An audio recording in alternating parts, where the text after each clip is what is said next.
McMain. When I saw the lineup today of who our guests are going to be, I almost didn't come in. I almost didn't show up because I thought I was being set up. I thought I was being called to the principal's office. Yep. We have an elementary school principal, a middle school principal, high school principal. Chastity, this has given me a little bit of PTSD because I was a rascal. I was a rascal in school. I got into a fight here and there. I cut up every now and then, class clown. So I got called to the principal's office quite a bit.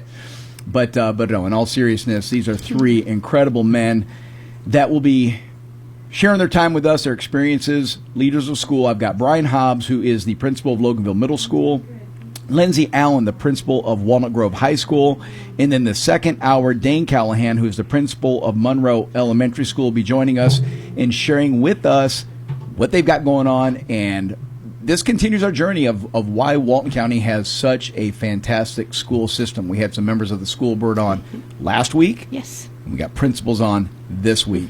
So exciting. And this is a stacked lineup, so we got to get right to it, Chas. There's no time to chitter-chat today. That's right. All right, our first guest, Brian Hobbs, principal of Loganville Middle School. Mr. Hobbs, how you doing, sir? I am good. How are you guys today? You know, I knew there'd be some energy because you are an early bird. You get started. Quick little story. A couple years ago, you guys invited me to be principal of the day at Loganville Middle School. And when I called you the night before, I said, Brian, what time do you want me there? And I think you said like 5 o'clock or 5:15. Y'all get started early over there at Loganville Middle School. We do. Yes, sir. Absolutely. Well, let's start with you. Tell our listeners a little bit about you. You come from a family, with education history, but tell us about you, where you grew up, and how you got into education. Yes, sir. Well, Brian Hobbs, I am homegrown, so I grew up right here in the Loganville community.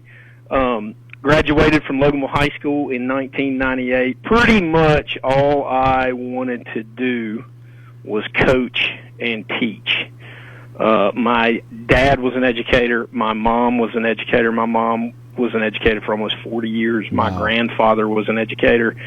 Both of my sisters are educators. My wife is an educator.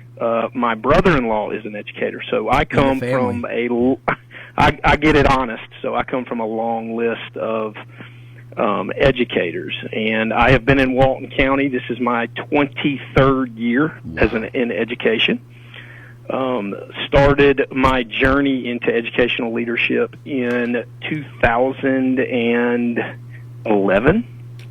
So 14 years as one. This is my 8th year, finishing up my 8th year as a principal. I have worked in all 3 clusters in Walton County, which each cluster is amazing. I have worked in all 3 of them, and 2 of them as a principal. So I am, at this point, I am the sitting principal at Loganville Middle School. I'm finishing up my 6th year as principal at Loganville Middle School. Well, you guys do a heck of a job there, and I really did enjoy. I like to joke about when I came and visited with y'all for the Principal of the Day program, but I really did enjoy having a front seat to what you guys do to be sure that school runs so efficiently and so well. Let's spend a little bit of time on Mom and Dad. What was it? Was there a moment in your youth? I mean, was it in high school? Was it in college that you said, "Man, I want to follow in their footsteps"? Because, like you said, they both have such a history, especially here in Walton County, in being educators. Yeah. So, Mark, I will tell you that I believe so. The 2 options that I had back when I was in middle school, I wanted to be a middle school PE teacher and a coach. So that young of an age, you knew that was your. I knew. Yeah. I was either going to do that or I was going to go into the military. Okay. So I knew at a very, very young age, which is rare. I would tell you that that's rare, but I knew at a very young age kind of what I wanted to do. So when I went in college, you hear about people changing majors, this, that, and the other, and I never once even wavered. I went straight through and got my degree in health and physical education, and I wanted to coach. I wanted to coach basketball. So those were my goals starting. But I can remember, to answer your question specifically, I can remember in 8th grade. I loved what I was doing so much in PE historically, or at that time in my life, that I said, this is what I want to do. And so that was where the direction that I went from the start. Way ahead of the game. I think most people, not even in college or after college, still have an idea what they want to do. So, yeah, way ahead of the game. That's good. What lessons would you say you learned from mom and dad, with their experience and you seeing how their careers went? What lessons do you think that you still carry that you learned from them? I think loyalty. I think mom and dad, every family goes through adversity, right? And so how to fight through adversity, both athletics and just my upbringing, that was the way that, our family rolled from a very young age. I was always in athletics, and so you get a lot of good things from that, and you get a lot of good things from your folks. And my parents were no different. At that time, when I was in middle school, my dad was still in the military. He hadn't retired from the military and come back to Walton County Schools at that time. But mom was a teacher, and so that's what I would tell you with both of them was loyalty and then just work ethic. I learned at a very young age how to work hard, both from my parents. They modeled that beautifully for me. I was very blessed because they modeled that beautifully, and then athletics taught me that as well. And so I would tell you that, I had I was very fortunate as a youngster to have parents that modeled those things. You're listening to the Marc McMain Show. Our guest, Brian Hobbs. He is the principal at Loganville Middle School. Brian, so I got to know your dad pretty well.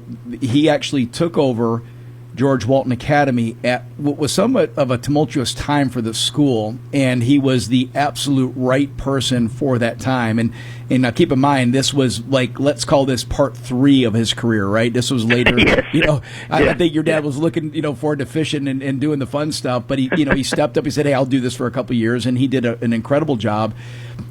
So I got a quick funny story to share, and I was not joking about me getting called to the principal's office because I think my younger son was a senior at this point. I can't quite remember the math, but I was running for office, and I was a lay coach at George Walton Academy, and I had access to some emails, and like any good politician, any news and any publicity is good publicity, so I sent an email out to some of the people on the high school soccer team, and I may have or may not have sent the email to the entire student body or parent body of George Walton Academy.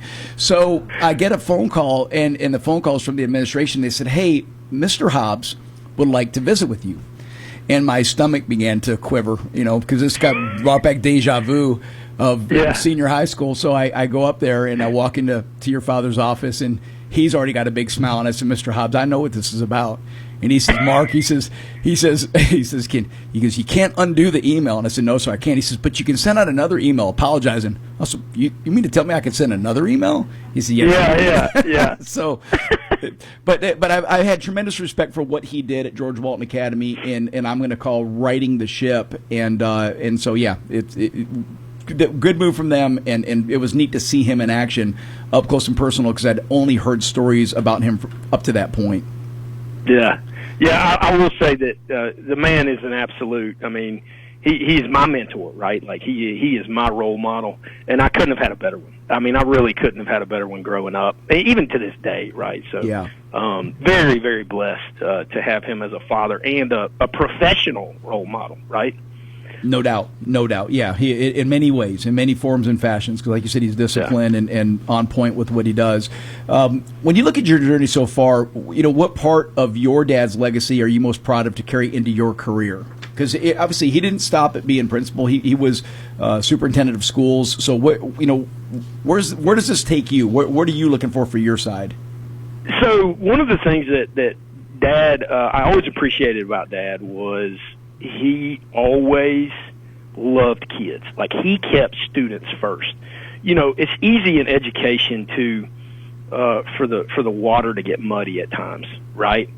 It just is. There's a lot of things going on in a school, but at the end of the day, it's about kids. It's about providing the best environment possible for our kids to learn and for them to be as successful as possible. And no matter how long Dad did it, he always kept the main thing.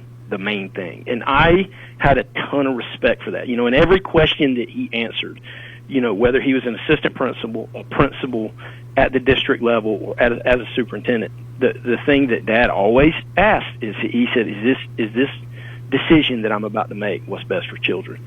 And so I've always kind of remembered that. That's one of the things that I kind of, at the end of the day, at the end of my career, when the dust settles, that's what I want to be known for. He was a guy that did what was best for kids no matter what. And I'll be honest, sometimes it can get muddy, and things may not always may not always look like that. And so that's what I want to be remembered for, if I had one thing. You listen to Marc McMain Show. Our guest, Brian Hobbs, principal of Loganville Middle School. Do your parents, did they allow you to maybe sit down and talk about how education has changed? Because obviously you are facing challenges, and we're going to get into Loganville Middle School and all the things that you've got going on there in the second part of this interview after we take a quick break. But do they ever allow you to sit and talk and to say, hey, Dad, what was it like back 20, 30, 40 years ago before you got into education? Because a lot has changed since then.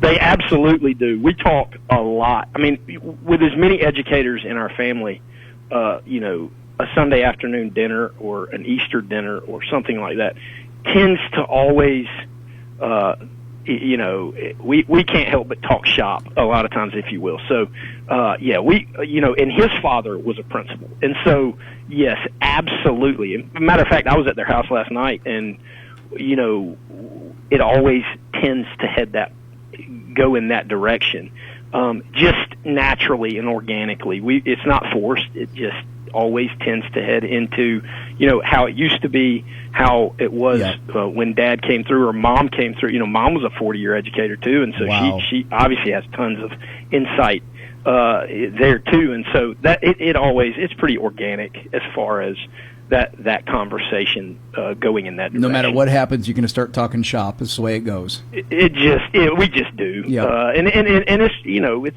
when you're passionate about it, it tends to happen. That makes sense. All the sense of the world. You listen to the Marc McMain Show. We come back. We're going to continue our conversation with Brian Hobbs, principal of Loganville Middle School. Stick around.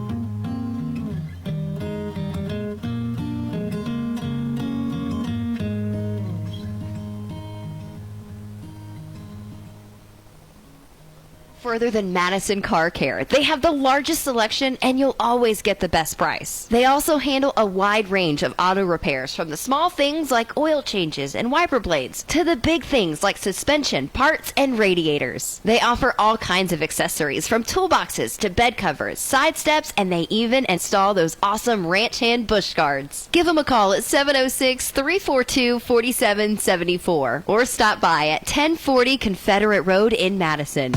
Need a hot biscuit in the morning? You'll find that at Stripling's General Store. Need a hot lunch like chicken with some of your favorite side dishes? You'll find that at Stripling's General Store. How about some yummy barbecue or Brunswick stew for dinner? You'll find that at Stripling's General Store. Plus there's ice, fuel, snacks, cold beverages, and so much more. It's your one-stop shop. That's Stripling's General Store. Highway 78 East and Highway 53 in Bogart. Open 7 days a week. Dreaming of the perfect backyard this summer? Hi, I'm Jason with Rosewood Luxury Pools. We design, build custom in-ground pools with timeless design and lasting quality. As a licensed general contractor, we handle every detail from concept to completion, so you can just relax and enjoy the process. Summer's right around the corner. Let's get ready for your pool party. Give us a call at 678-635-7276 or look us up at rosewoodluxurypools.com. When you walk through the doors of Campton Restaurant, you're not just here for a meal, you're part of a tradition. I'm fourth generation owner Josh Parker, and for nearly 40 years, families in Walton County and surrounding areas have gathered around our tables to share stories, laughter, and good Southern cooking. From crispy fried chicken to heart-healthy daily specials, there's always a plate waiting with your name on it. We're open Tuesday through Thursday from 11 a.m. to 8:30 p.m. and 11 a.m. to 9 p.m. Fridays and Saturdays. So come on by, make yourself at home, and experience Campton Restaurant, where family tradition meets every meal. Welcome back, Marc McMain. This is the first time in history I'm going to sit down with 3 principals of schools for 2 hours and not be in trouble. Yes. Yeah. Matter of fact, I get to do the grilling. I'm doing the question interrogating today. Our guest is Brian Hobbs. He is the principal of Loganville Middle School. And Brian, I'm going to let you brag a little bit on Loganville Middle School. Tell us what makes Loganville Middle School unique within the community. Loganville Middle School is unique. We have an enrollment of about 1,350 kids. Wow, and big school. It is big. It's the third biggest school in the district. Loganville High School is bigger at just over 1,700 than Walnut Grove High School, and then we're third. So, biggest middle school in the county. It is a monster. We have one of, I think, the second newest building in the district. You may or may not have known that. It's a 10-year-old building, but you can't tell it. Our building is absolutely beautiful. It Marc, is. It's a beautiful facility. Yep. Yeah, you can comment on that. So we really pride ourselves on kids coming to school in a beautiful, beautiful facility and taking care of that facility. So some of the things that I can brag on Loganville Middle School about, a lot of the listeners, they're going to be familiar with cell phones. It's a hot button topic, cell phones in classrooms. Well, I'm proud to say that, in Loganville Middle School and the other two middle schools, so across our district, we've had cell phones out of the hands of kids during the instructional day for years now. I had that queued up as a talking point. You guys did this before it became legislation.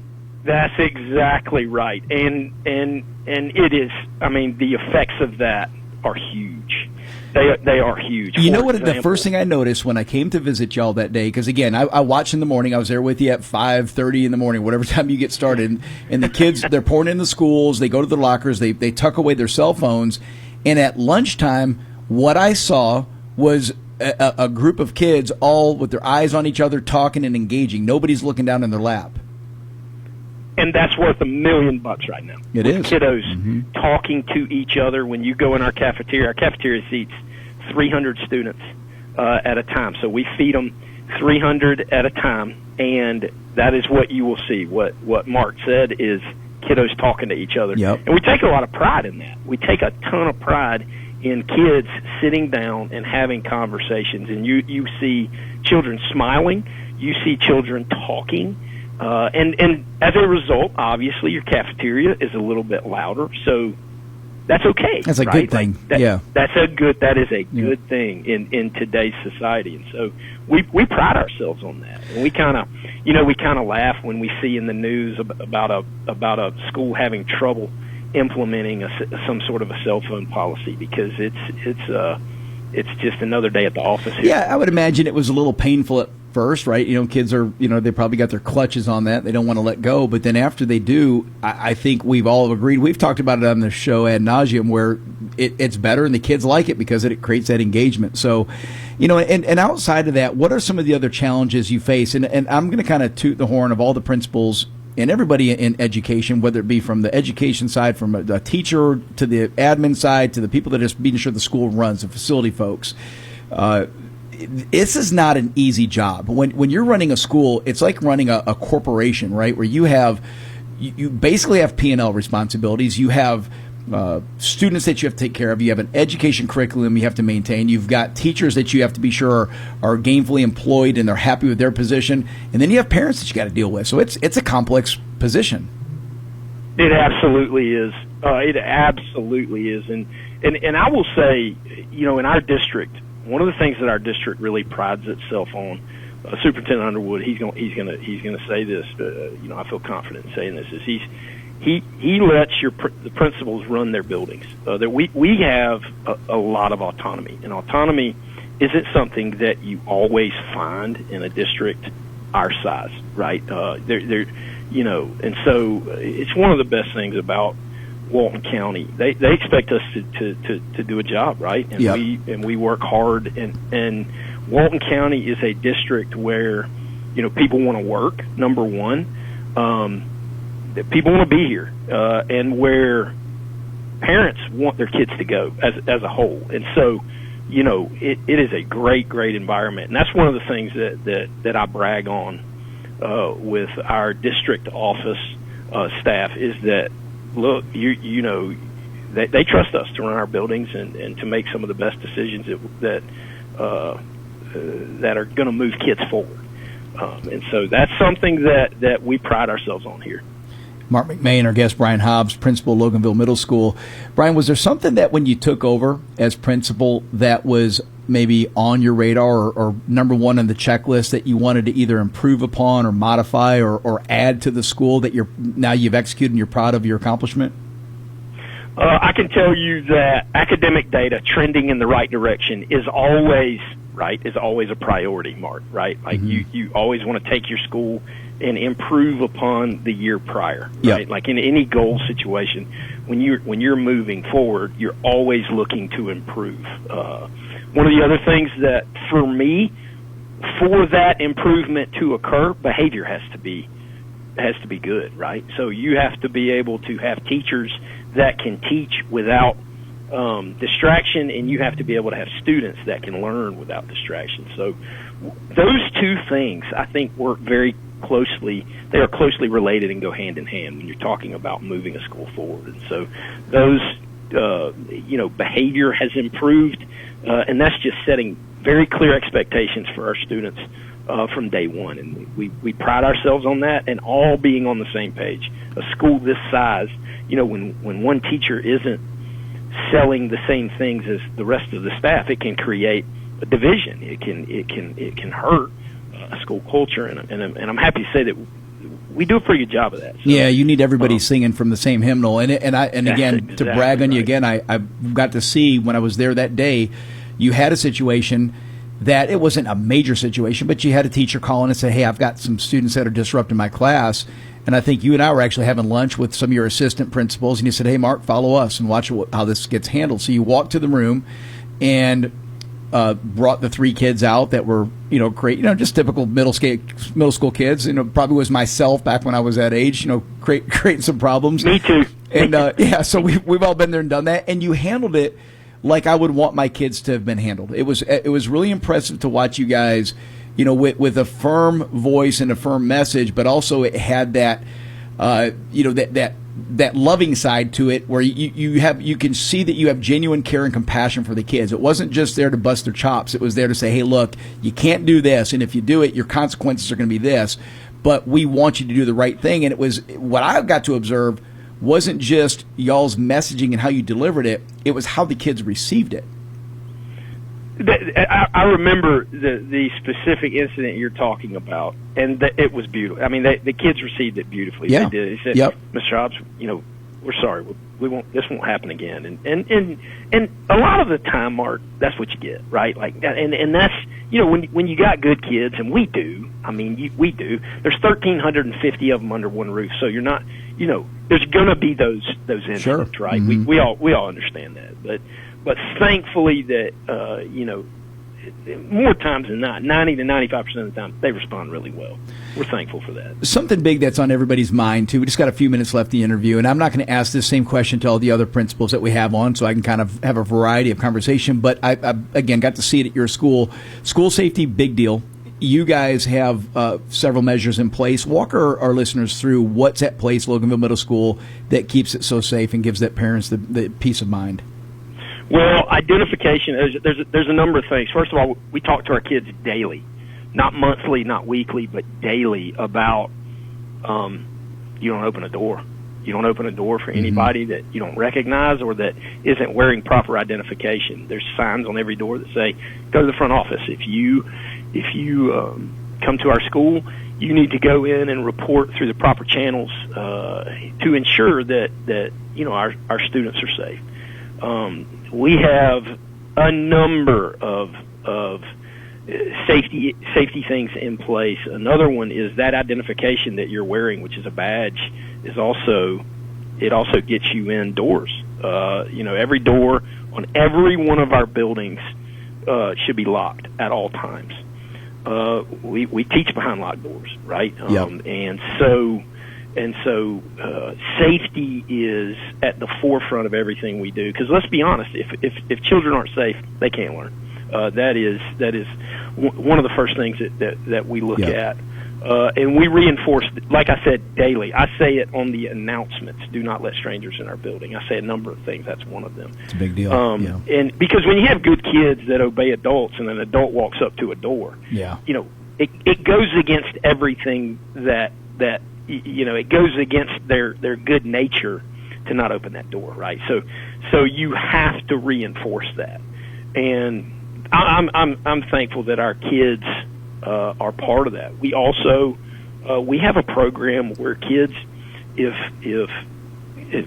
kids know about students that have contraband or dangerous items, they can discreetly they can discreetly report that contraband through an email notification, and it's called the Safe Campus Rewards Program. My dad actually started that years ago, and it works like a charm. And you have a zero tolerance policy for that type of stuff. Absolutely, absolutely, yeah. Any kind of drug or weapon, and students do not go, to Loganville Middle School. We recommend alternative school placement, but yes, absolutely. In this day and time, there is no wavering on those things. You're halfway through the school year. Everything going good so far this year? Are you happy with the trajectory and the progress that's being made for 2025, 2026? So that was one of the data points I was going to talk about. Mm-hmm. Our academic data is trending exactly where we want it to. It's unique for me because I'm also a parent here. Like I have a daughter in the 8th grade, so I get the unique perspective of being a dad and an administrator. And I'm happy that I wouldn't have my kiddos going anywhere else. So I'm ecstatic for where our school is now. I'm ecstatic for where we're going to go, and I'm excited to see just how far we go. Well, your energy is palpable. I felt it when I was there. You got a great team from every angle of the school. Wonderful people that are there helping you run that place, and so it's very impressive. Brian, I'm going to give you the last minute. Anything that you want to brag on, boast on, whether it be athletics, if the arts, academics, you name it. I'm going to give you the floor and let you close it out. Well, I appreciate it, Mark. First of all, thank you for letting me come on and brag about our school Absolutely. And our district. I think it's we're kind of a beacon here in and around the metro area. People are seeing what we are doing, and I tell you what, that's a good place to be respected among people, and mm-hmm. Educators want to be here. So one of the things that we are fortunate for is we can cherry pick some great teachers, and it's fun to do that. It's fun to put the best of the best in front of kids day in, day out. And I think that it speaks to why Walton County has been so successful in the past, why Walton County is a place that people want to go work, why Walton County is a place where people want to live. And I have been fortunate enough that over my 23-year career, and growing up here, that I was homegrown, I was raised here, I came back here, and I get to see all of it, and have very, very unique perspectives. So I'm incredibly blessed. So it's a great thanks again program. For having me. Yeah, that's awesome. We really enjoyed it. Appreciate you taking the time. I know you're busy, and I look forward to seeing you soon, Brian. And give a hug to Mom and Dad for me, please. I'll do it, Mark. I appreciate it. Thanks again. Y'all have a good one and a good weekend, okay? Absolutely. That's Brian Hobbs, principal of Loganville Middle School. When we come back, Lindsay Allen, principal of Walnut Grove High School, will be in studio with us. Don't move.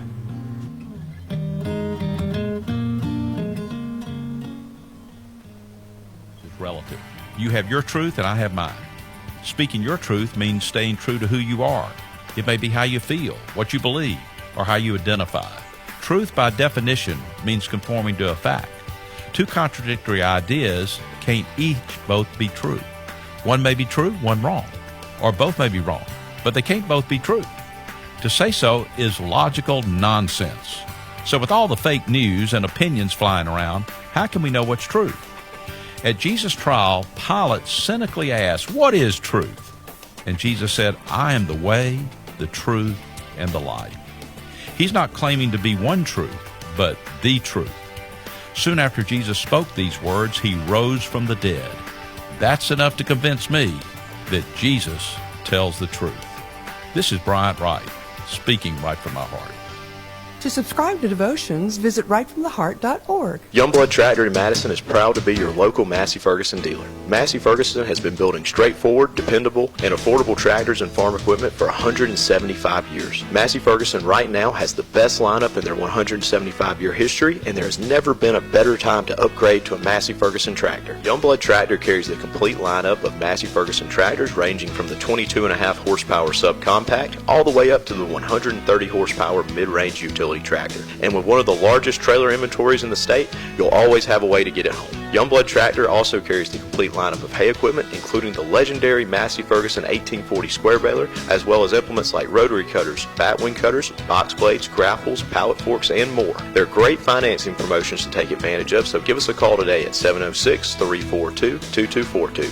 Youngblood Tractor also has experienced parts and service departments to take care of you after the sale. Visit us online at www.youngbloodtractor.com or stop by and see us at 1600 Athens Highway in Madison. Franklin's Gun Shop in Athens has everything you need for hunting and fishing. They have great prices on their guns, ammo, scopes, bows, gun safes, knives, blinds, tree stands, and rod and reels, clothing, and more. I do all of my shopping at Franklin's, and they're open 7 days a week, Monday through Saturday from 9 to 9 and Sunday noon to 6. At Franklin's, you'll get great customer service from people who know what they're talking about. Family owned since 1961, located at 3941 Atlanta Highway in Athens. Need a hot biscuit in the morning? You'll find that at Stripling's General Store. Need a hot lunch like chicken with some of your favorite side dishes? You'll find that at Stripling's General Store. How about some yummy barbecue or Brunswick stew for dinner? You'll find that at Stripling's General Store. Plus there's ice, fuel, snacks, cold beverages, and so much more. It's your one-stop shop. That's Stripling's General Store, Highway 78 East and Highway 53 in Bogart. Open 7 days a week. Dreaming of the perfect backyard this summer? Hi, I'm Jason with Rosewood Luxury Pools. We design, build custom in-ground pools with timeless design and lasting quality. As a licensed general contractor, we handle every detail from concept to completion, so you can just relax and enjoy the process. Summer's right around the corner. Let's get ready for your pool party. Give us a call at 678-635-7276 or look us up at rosewoodluxurypools.com.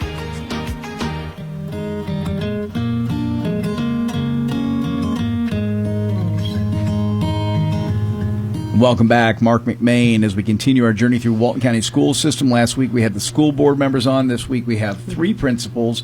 Now we have with us Lindsey Allen. He is the principal of Walnut Grove High School. Lindsey, good to see you, buddy. You too, sir. You and I usually cross paths at the Rotary Club when you're coming to celebrate your Students of the Month or / Students of the Year, so it's been a bit. Yeah, we just had it this past week and got to. That's one of my favorite events of. Well, now we do it bi-weekly, but one of my favorite events is celebrating our staff and our students because we have so many really great students and great staff members. And you do a good job. You really when they have this, it's I guess they do it. Maybe once a quarter where they bring in, or no, I guess it's once a month where they bring in the Students of the Month, and then the principals get to introduce, and then the student gets to pick a teacher that was very influential, so it's really neat. And then you get to hear about the journey of the students, and you guys have some rock stars at Walnut Grove High School. Yeah, we do, and we brought 2 this past year. One of the things that we've been really proud of is we've made some changes so that our kids are very competitive, like Georgia and Georgia Tech. So, one of our students is one of the we had our largest number of students that were selected for early as early enrollees at Georgia this past year, and so we brought one Excellent. of those. Another student who's a junior who's shooting to be a cadet at West Point. Wow! And then just listen to what they talk, how they talk about their teachers, just how passionate they are, how much they care about them, the above and beyond work that they do with them. It's just. Walnut Grove is a great place. It's a good environment, really is. Tell me about you. Tell us, our listeners, about yourself. Family, how you got into education, and where you grew up. I just did an interview with a guy in Nebraska. He asked that same question when I told him. He kind of laughed. So I started at Georgia College. I was a baseball player, and I changed my major 7 times. I couldn't figure out what to do. So, okay. But I have a sister who is a teacher, and she's 12 years older than I am. And my sister, I was really struggling, and so it was her who actually suggested, have you ever thought about going into education? You love working with kids. She knew me well, and she goes, I think you'd be great as a middle school teacher. She said, we always need males in middle school. Yeah. And I said, you know what, Bonnie, that's a great idea. And next thing I know, I got enrolled at Georgia College in the Lounsbury School of Education, and here I am almost 30 years later. The rest is history. Literally 30 years later. 7 times the charm. Yeah, it was, I wasn't sure. And, it's great when you have people like that can speak possibility into your life, understand your strengths, understand what you're good at, and can kind of help guide you. Because again, I was 21 at the time. And what a great school Georgia College is. Yeah. What a kind of a hidden gem. It is, and it's become less of a hitting gym. One of my middle child started there, and it was very competitive to get into Georgia College. It's actually one of the top 3 in the state to try to get in nowadays, and it's just the right size. It's not a Georgia or Georgia Tech, and it's hidden in Millersville near the lake. Still got that campus feel. Yeah, it does. It's a great place. My daughter laughed when we went to the visit. I was like, I used to do this here and used to do that there. The old stomping grounds. Oh man, yeah. And like I said, I was a baseball player at Georgia College, and I still love Georgia College. We were the Colonials back in those days. Now they're the Bobcats. Yeah, the Bobcats and the mascot. Yeah, that's right. So that's how long it's been since I've been there. Well, looking back now that you landed on this as your career, do you see that there was a teacher or a coach maybe in your middle school, high school that was an influence and pushed you in this direction? You just didn't realize it at the time? Well, the first real teacher was my sister. I mean, my sister started college when I was 5. Oh, wow. And Okay. I was her test pilot, is what I like to say. And so she loved to test me. And I mean, I'm serious. Went to her college classes. Sometimes she had to watch me, and I would sit in the back. I mean, really? Yeah, she went to Tiff College, went to Mercer. I'm not kidding. I sat in the back. Now, did you behave, or were you good? Oh yeah, yeah. My sister's like my second mom. I still don't mess with her. You know what I'm saying? I just don't. And it was really, she was the first teacher that I ever had. I remember trying to learn my multiplication tables. My mom calls my sister, and so she sat down with me and helped me learn them in 3rd grade. I did do science projects. It was my sister who sat there with me, and I mean, just. And I could go through lots of coaches. Don't get me wrong, but you talk about the first one. It was actually my sister, and I'm, very fortunate. Now my brother, he feels a little bit differently. He's 10 years older than I am, so they're a lot closer together. And okay. He didn't like education quite as much, and he says because of my sister. But so push him the other way. Yeah. So he went a different route, but really for me, it was her. It was the first person who really taught me the power of education and really spoke possibility into me. And again, to this day, she and I are very close. So you're listening to the Marc McMain Show. Our guest, Lindsey Allen, principal of Walnut Grove High School. Look now let's kind of talk about your career. So you get out of college, you know, okay, I want to be an educator.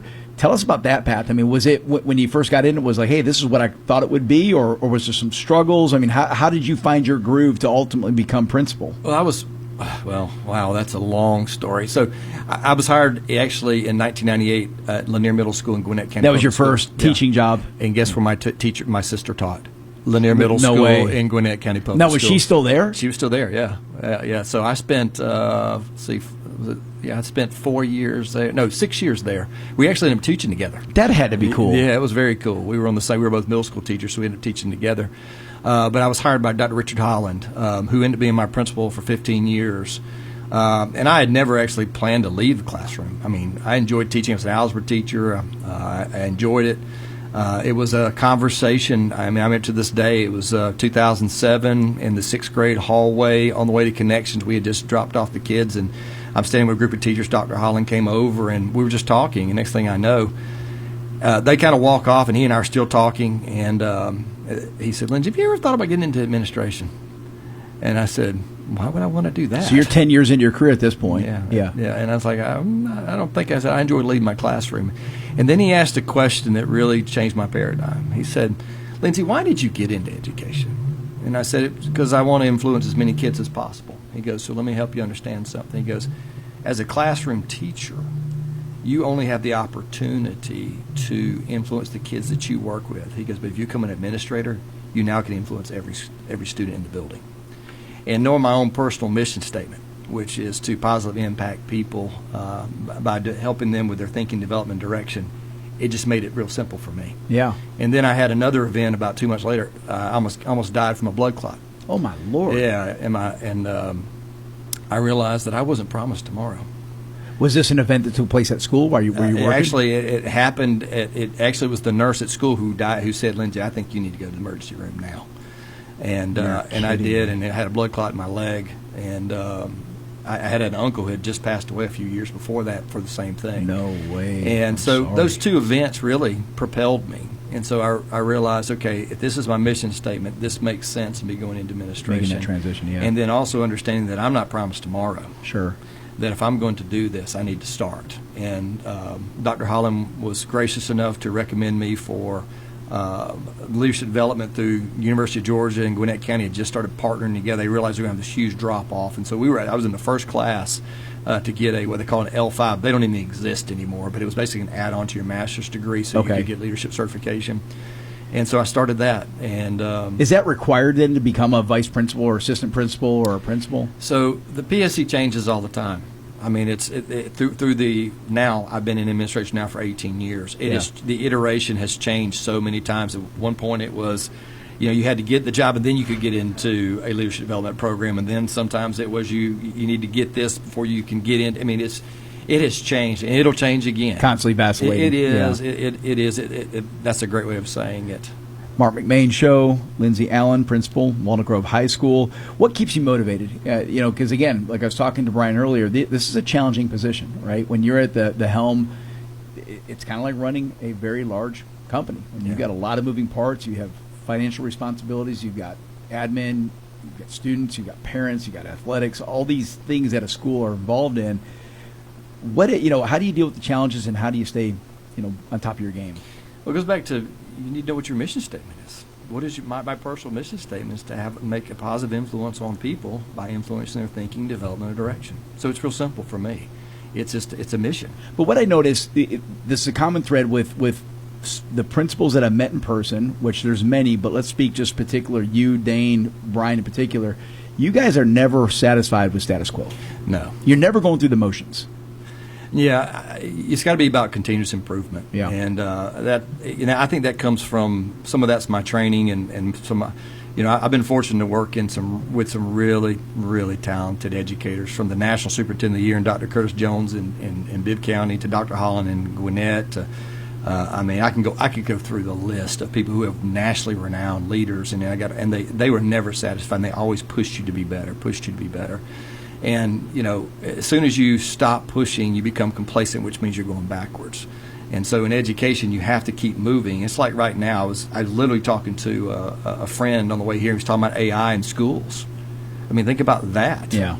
If you're not thinking about that, buddy, I'm here to tell you, it's going to get up here quick. And the good that it can provide, and also the bad that it can provide. We were talking about the scary and the bad. Yeah. And, how do you get these guardrails up? But yet, we went and listened to a speaker, and the guy said, look, AI is not going to take your job, but the guy who knows how to use AI is going to take your job. Yeah.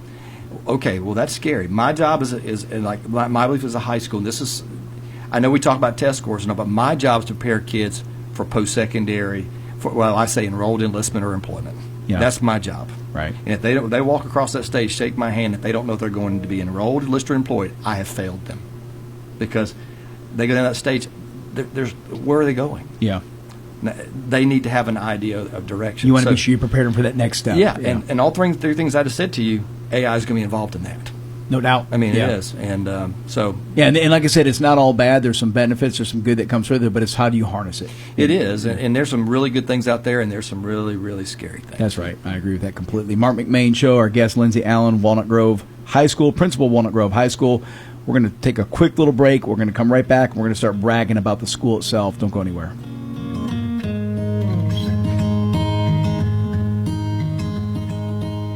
Big news, Georgia drivers. DJ's Collision is on the move and is proud to announce their brand new home in Madison. After many years of service in Social Circle, the same team you know and trust is back with a fresh new look and location to serve you best. From flawless paint jobs to complete bodywork, DJ's Collision is where your car gets a second chance to shine. Check out their brand new location in Madison at 1231 Woodcraft Road. That's DJ's Collision. Give them a call at 770-760-8214. Roll-Off Systems of Statham, they're on a roll. They offer dumpsters in all sizes, trash compactors, porta potties, and new combo cans. Existing sites are new building sites. Trash and waste disposal, it's their business. Locally owned and operated. Call Roll-Off Systems today.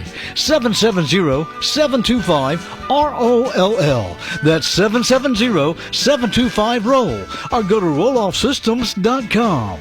Covington Ford has something for everyone, from the power and comfort of a brand new F-150 to the family-friendly Explorer or the trail-ready Bronco. Covington Ford wants to be your #1 local Ford dealer by offering no haggle, below invoice pricing, and interest rates as low as 0% for 60 months. We believe your adventure should be limitless, not your coverage, so we're giving you a lifetime powertrain warranty on nearly all new Ford inventory. Come check us out in person or visit us online at covingtonford.net. Your next journey starts at Covington Ford.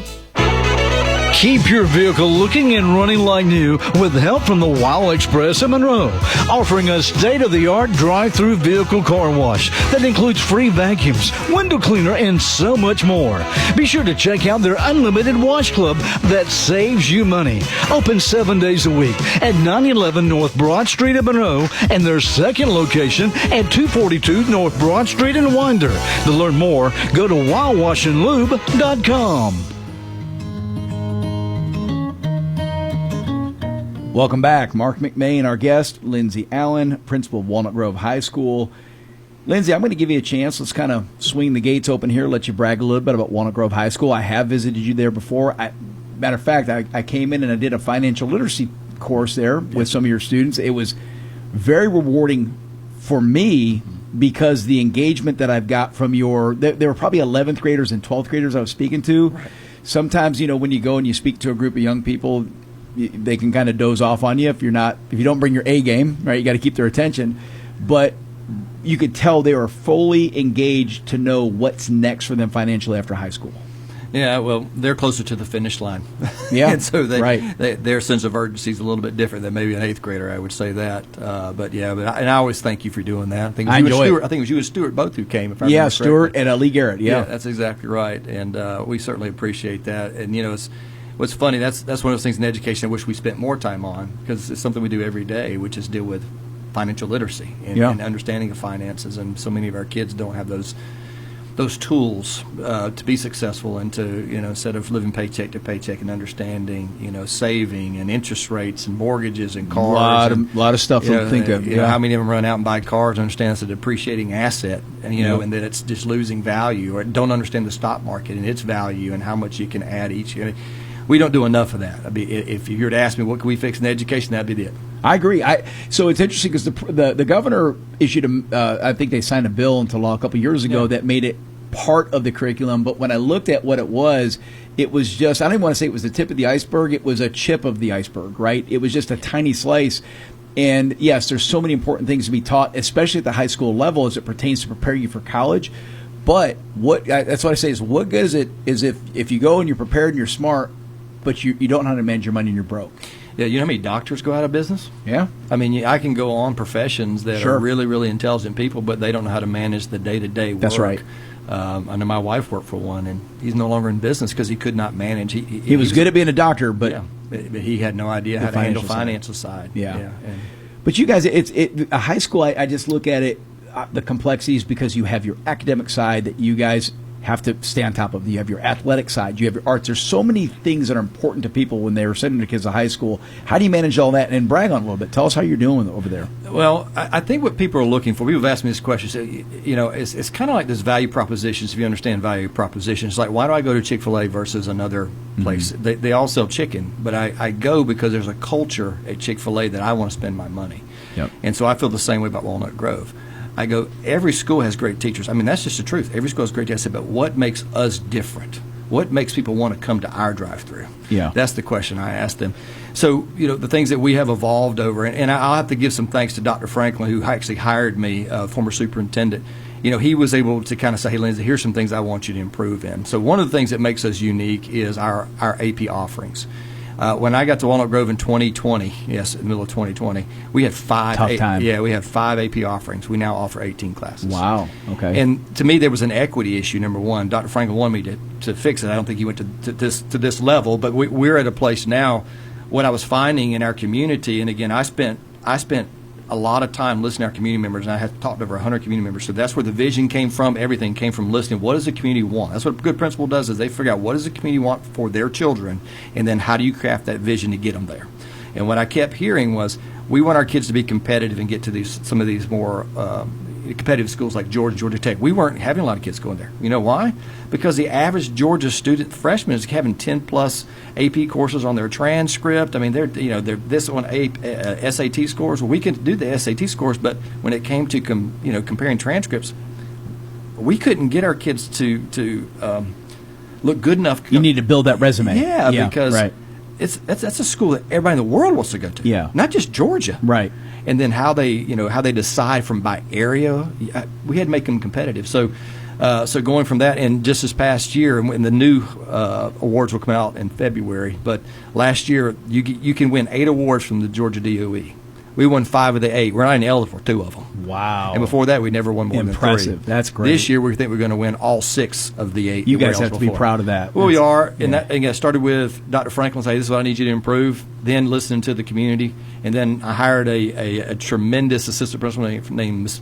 Maria De La Rosa, who helped us figure out how does that look in our master schedule. And we started making some changes, and made some people uncomfortable. But guess what? It's to the benefit of our children. And so we had this past year the most kids ever accepted early acceptance to Georgia and Georgia Tech. Congratulations on that. Well, and that's because really we fixed the equity issue that we had. And so that's one thing I'd brag about. Well, let me ask you this, because we both know not everybody's cut out for AP, moi in particular. When I was in school, some kids want to take a different path.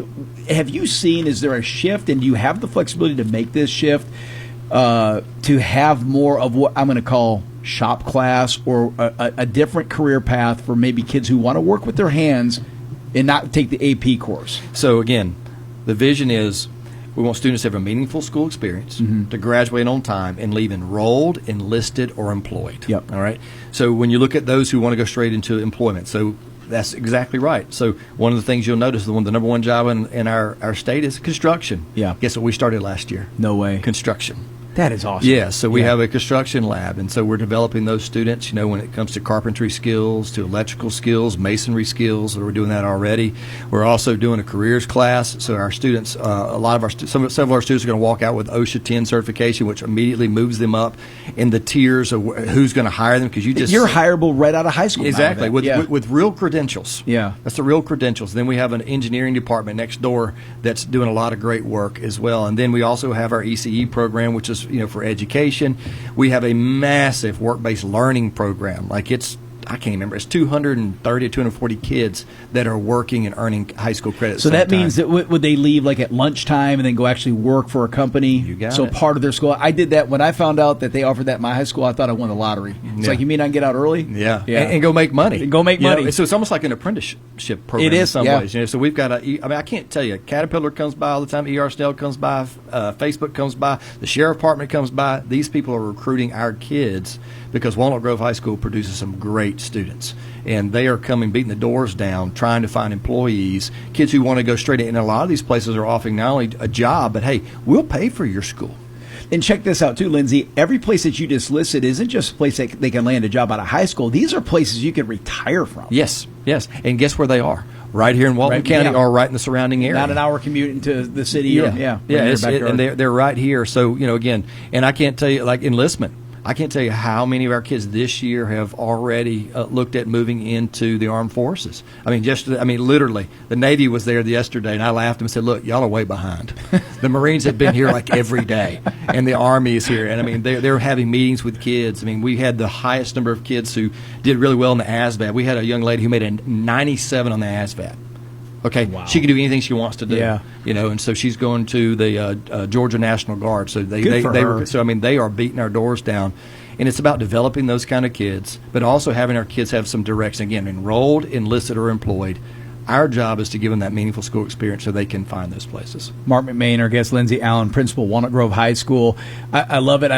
That's probably I know other schools have maybe coined that, but the first time I heard it was when you said it speaking at the Rotary Club.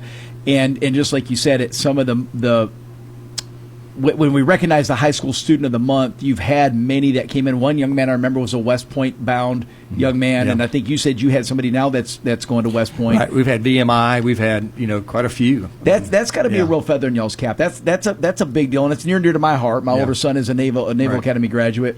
I never served our country in the military, so it was new to me. But that's got to be fun for you guys because there's a lot of pomp and circumstance that comes with that. Yes, there is. Well, again, we want our kids to figure out the vein they want to work in, and we want to give them opportunities to do that. And it starts off, again, we start off with, literally I'm getting ready to meet with the rising ninth grade parents. And we start telling them you right have that now, conversation this soon. I start right off the bat. Well, because again, if you want to go to Georgia, you don't start taking AP courses in your junior year. Right. You have to start your freshman or sophomore year, because if you want that many AP courses and to fit them in your schedule, you've got to start early. And I tell parents, look, I know that you're going to blink, and it's going to be their senior year. Well, you just gave me an idea, Lindsay. This is something, Chassie, that we have to do because we've been putting together, and it's a lot of work, we've been putting together, we're going to do a day that is a Service Academy preparation day on this show.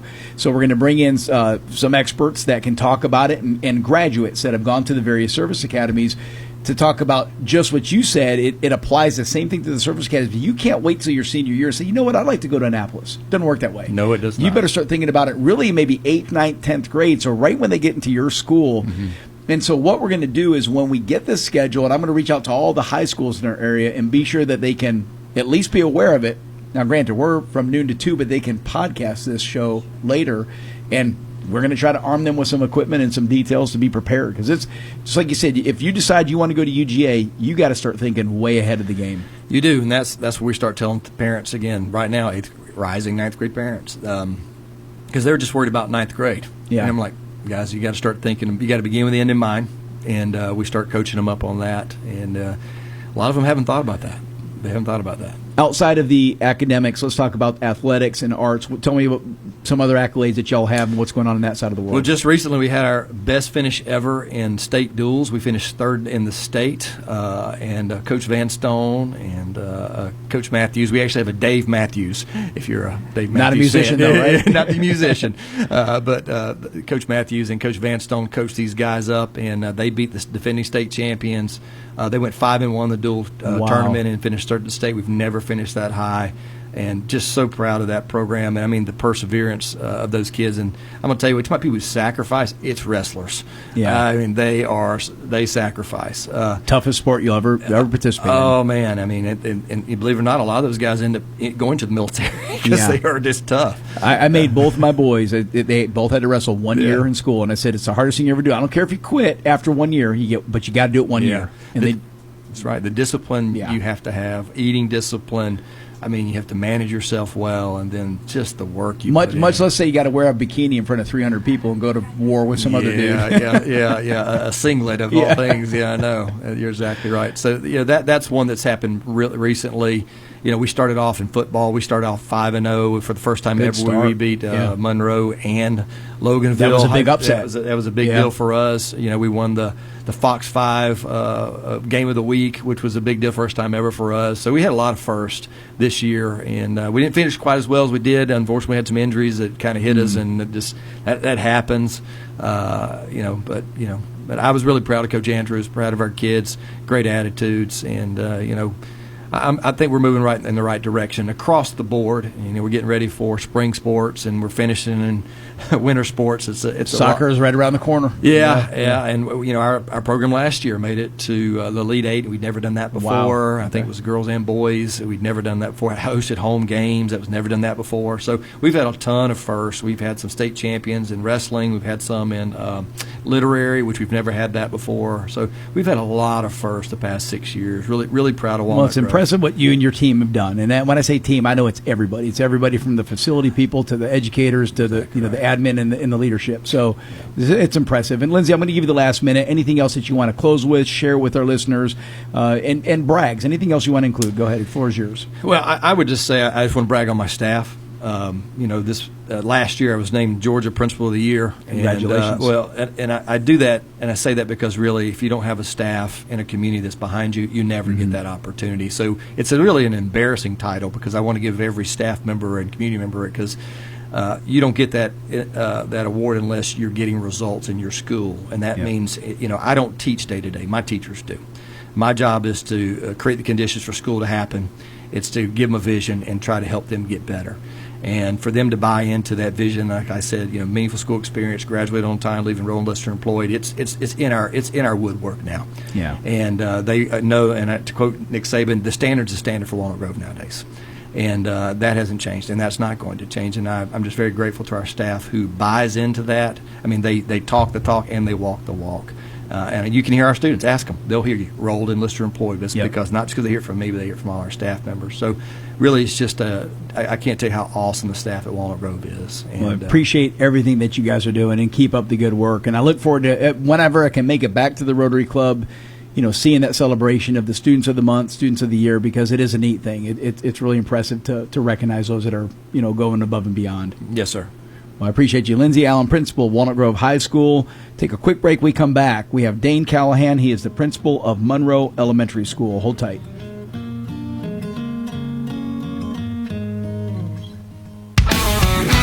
Real country. This is Q92.3, WMOQ FM, Bostwick, Monroe, Madison. Your home for real country. Need a hot biscuit in the morning? You'll find that at Stripling's General Store. Need a hot lunch like chicken with some of your favorite side dishes? You'll find that at Stripling's General Store. How about some yummy barbecue or Brunswick stew for dinner? You'll find that at Stripling's General Store.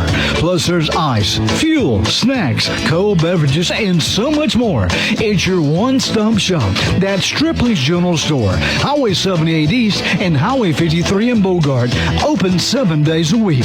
Ready to grow your small business and reach thousands of new customers? Say hello to Town Values Magazine, formerly MTM Shopper, proudly serving the community for 22 years. Every month, thousands of magazines are mailed directly to homes in Walton, Oconee, Barrow, Rockdale, Newton, Gwinnett, and beyond to further expand your reach. Our magazine is packed with valuable coupons and services offered, helping families save money while supporting the community they love. We specialize in local direct marketing that works, building your brand, driving sales, and connecting you with the customers who matter most. Plus, we're online at townvalues.com and on Facebook and Instagram, giving your business even more exposure in print and digital. Ready to reserve your space in the next edition? Call Liliana at 770-267-6650. Town Values Magazine. Local, trusted, powerful. Helping businesses grow and families save. Have you been putting off auto repairs? Do you want a body shop you know and trust? Go see Auto Correct Collision. Auto Correct is a family-owned and operated collision center with over 45 years of experience. Their equipment and training exceed industry standards. No repair is too big or small. Ask about the special drawings and mention this ad for a discount. Visit Auto Correct Collision at 409 Mayfield Drive or call them at 770-207-1241. Whether you're mowing, grading, or just taking care of your property, you need the proven reliability of #1 selling Kubota compact tractors to help you get it all done right. Stop by today.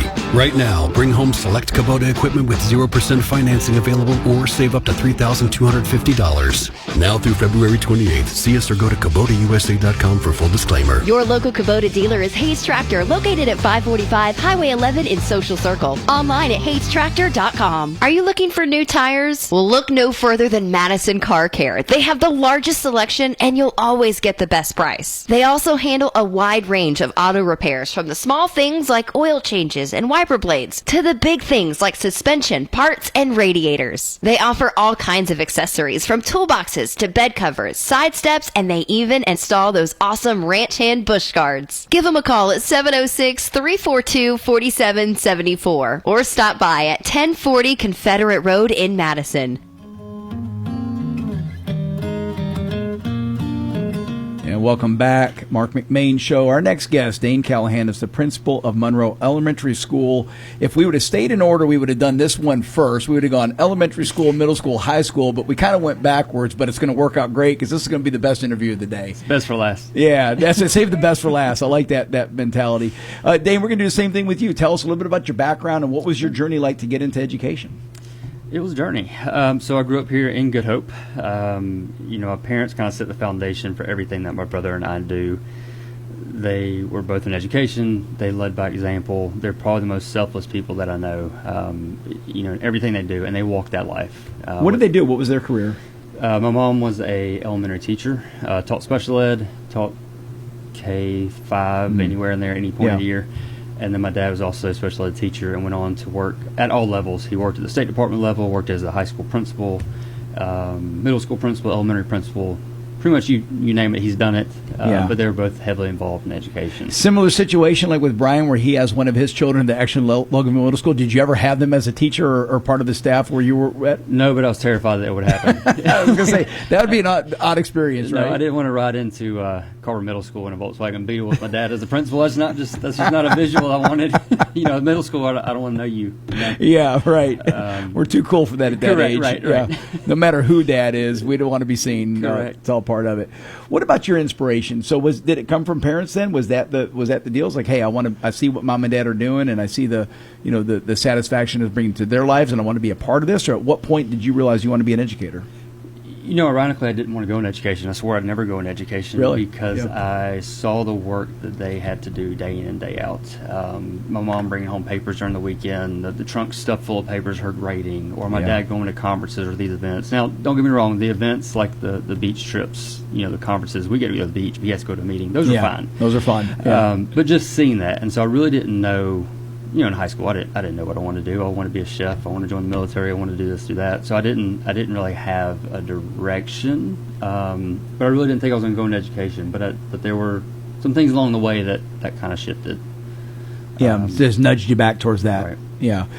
And am I right? So would you have then gone to Monroe Elementary, because where you're now the principal? Is that where you went to elementary school yourself, or what elementary school did you go to? Yes, back in the day, it was Monroe Primary was K2. Okay. And then Monroe Elementary was 3-5. Same building, or is it a different building? Different building. Okay. But it was still Monroe Elementary. So it was the old building. It's Bold Springs Church now. Yeah. But yeah, it's a different building, but still Monroe Elementary. And what about your education journey? Where did you go to college?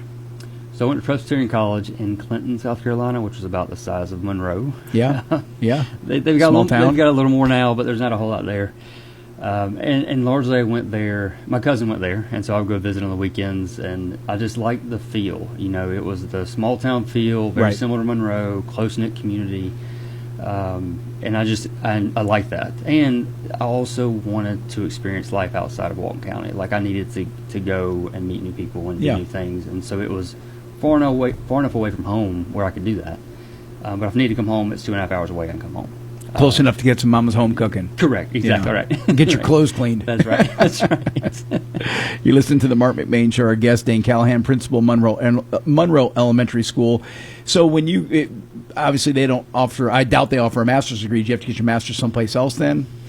I did. So I went there. I went to PC. I earned a psychology degree. But because PC was so small, they could only offer certain course offerings at certain times. Okay. So I had to do my I graduated with psychology, but did my student teaching at Piedmont College in Athens. Gotcha. Living in Athens, I then completed my student teaching at Madison County Middle, Science Social Studies, and while I was there, I was living in Athens with one of my best friends growing up, who's also from Good Hope.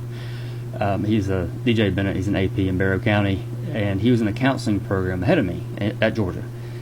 I didn't think I was going to get in, but it took me back to a counselor that I knew when I was in high school who had a significant impact on my life and his. And I was like, this might be the path I want to go. And so I applied, again, not thinking I would get in, but I was accepted, got into the program.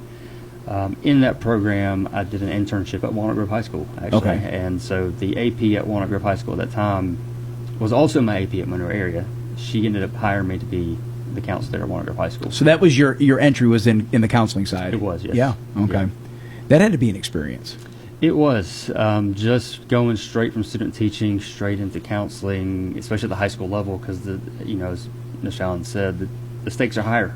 You're probably getting hit with some pretty heavy stuff that kids are dealing with, and so you've got to be ready to bear that and guide them through it. You do. Make sure they get the credits. Make sure they graduate. Mm-hmm. Make sure they get accepted to the college they want to go to or career. And it's those kind of conversations. But that was what I was drawn to initially to go into that field was providing that guidance and support for families and the students. You listen to the Marc McMain Show. Dane Callahan, principal, Monroe Elementary School. Leadership roles. Let's take us through that then. So from counseling, where did you go from there? How did you ultimately find yourselves in the path of the admin side or the leadership side? So I think as a counselor, you learn to listen, right? Like you learn that it's not just about words and tone and body language, but kind of the things that are left unsaid. So that skill set was beneficial. But what I had to transition to, and Mr. Todd, the principal at Youth Middle, helped me with this, was going from that mindset, being empathetic, to being compassionate and developing a common goal. Like whatever the expectation is, like you're leading that, you are in charge of that. But that only happens when you establish relationships with people. And you have to build that relationship at the speed of trust. And so once you do that, it's just a mindset shift. So I do think the counseling aspect was helpful. But the shift to that leadership role was largely in part, to be honest, my coaching experience. When I was working, So you're coaching at the same time that you're a counselor? Yes. Okay. So when I was at Youth Middle and at Warner Grove, I was coaching varsity girls soccer and then varsity boys soccer. That coaching experience, working with, having hard conversations with parents and players, having that same goal, having that same directive, building capacity with your players, having those tough conversations, I do that today, and that helped shape my leadership role and how I view that. Because you got everybody on the same page, everybody's on the same team, everybody's got to move in the same direction, and you have those challenging conversations, and you have those heart-to-heart conversations, and that those things still happen today. I mean, that's just a life skill that I picked up. So did you coach boys soccer, varsity soccer? Both. And where were you coaching at there? So when I was at Warner Grove High School, I coached girls varsity soccer. Okay. And then when I did leave education for a brief stint for 2 years.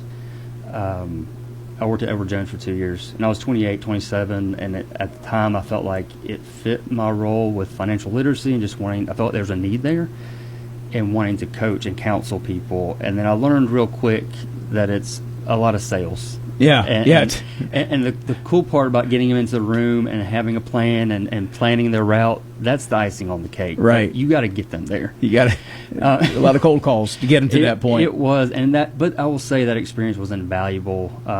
You learn a lot about yourself when you're walking in the summer heat, knocking on doors.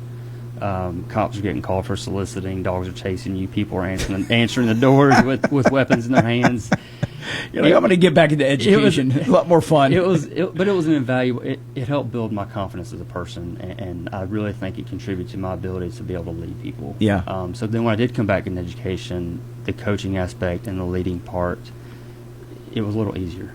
Think about this. So you've got a long day when you are a full-time employee of a school, whether you're in the education side, counseling, or admin, whatever you're doing, and then you take on a coaching job.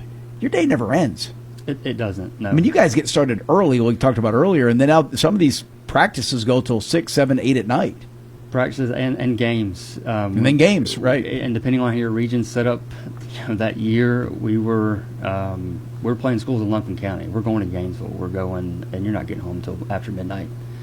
That is tough. So it's a long day, but it is the reward you get from it. Yeah. I mean, just seeing the growth from the kids and players is huge. It is. I get the reward, and I know that the added stipend they give you to probably coach definitely doesn't balance out for the hours that you're putting into it. So you're doing it because you love it. It doesn't. Yeah, it doesn't. You'd be better off going to McDonald's and flipping burgers. You'll make more money doing that. Right. But like you said, you're doing it for the passion. You're doing it for the betterment of the school. And then again, coaching. I'm with you. I've spent time coaching, and that's why I was asking about the high school coaching. It is so rewarding. In my case, was coaching boys soccer, middle school, high school soccer at George Walton Academy. It's so rewarding to have that experience and be more than just a coach. And I told the kids, if all I ever do is teach you how to kick a ball better, I failed. Right. There's more to this. Right. And I was not a soccer player at all. I was a hockey player, so it kind of translated. Sort of makes it. Yeah, sort of. But that value of being able to spend some time with young people and say, hey, look, let me tell you about some other things that you got to focus on outside of the grid or whatever you're working on. So you're listening to the Marc McMain Show. We're visiting with Dane Callahan. He's the principal of Monroe Elementary School. When we come back, we're going to learn more about his teaching career and family and his journey. Stick around.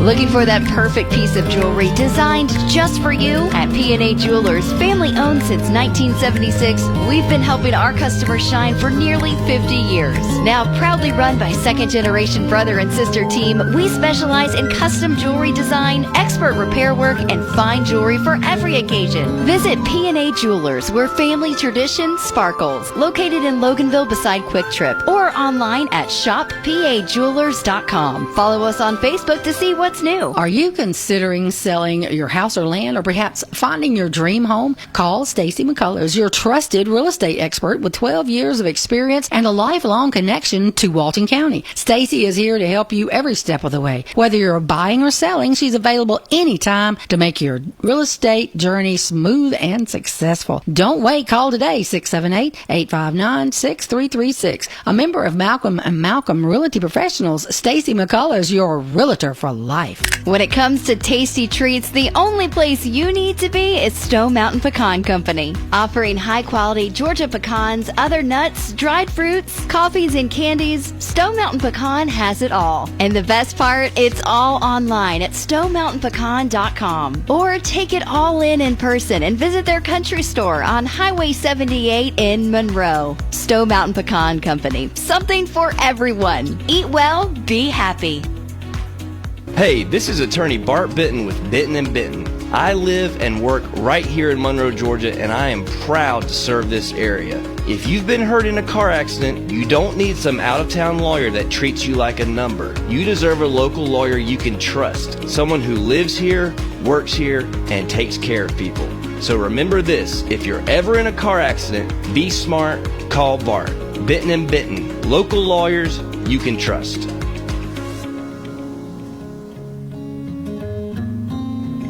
Welcome back. Marc McMain, our guest, Dane Callahan, principal, Monroe Elementary School. Dane, you're sharing with us your journey as you've risen through the ranks, going through college, getting your education, becoming a counselor. How did you get into the leadership side of school? So it started at youth middle school. And let me back up for a second. So I would go back to when I was in middle school and knew everything as a student. And I remember we were at a Special Olympics event, and I was being a goofball, and my dad said, making a comment, be a leader, not a follower. Yeah. And that has since stuck with me and my brother. My brother's a major in the U.S. Army. How he became a major, I don't know, because he's kind of a wild child. And we're thick as thieves. We fight like cats and dogs. But that is fun. You know, it's one of those things where I can mess with him, he can mess with me, but you can't mess with my brother. That's right. So, I know that. Yep. But so that leaders that line has stuck forever. And so, in saying that, when I went back to youth middle school, I really didn't know. Really didn't think I was ready to jump into that administrative role just yet, because I really hadn't been in education more than 6 years, 7 years at that point. State regulations changed. If I wanted to get in, if I wanted to be grandfathered into a program to go ahead and be done in a short amount of time, I had to do it. Otherwise, it was going to take me a year longer to complete the program. So I went ahead and jumped in, not thinking anything. Past that, just going to do it. I'm sure get it done. Mm-hmm. But through that program, through the professors in that program, and the people who run the Valdosta State program, they're all real. Like they're superintendents, they're teachers, they're administrators. So they've been there and they've done it. And they're still doing it. And so it was real life lessons through that program. And then thankfully, I had a fantastic principal, again, Mr. Todd. He believed in what I was doing and believed in my abilities and gave me opportunities. Now, he knew I could fail, and he gave me the freedom to fail, but he put me in charge of a Saturday program that I ran for 2 months straight. And it was a school program. It was mine. I had teachers, I had staff, I had buses, I had kids. The whole thing, it was mine. And that really set the trajectory for me to jump into the administrative world. And once that moment was when I decided this is what I want to do, because I felt like I was having a greater impact, because we collect data and we were seeing growth, like the kids were growing. That's what set the trajectory. And your first leadership role with him was that at Loganville Middle School when I met you? Yeah, as an assistant principal at Loganville Middle School. Yeah, that was my first. What was that experience like? It was a whirlwind. It was drinking from a fire hydrant. Was it? Just the day-to-day things as an administrator or as an assistant principal. The gamut of things you're responsible for. It's not just discipline. It's not just curriculum. It is meeting with parents. It's special ed. It's sports. It's athletics. It's clubs. It's all those things, and you're trying to figure out as a new admin what's the priority.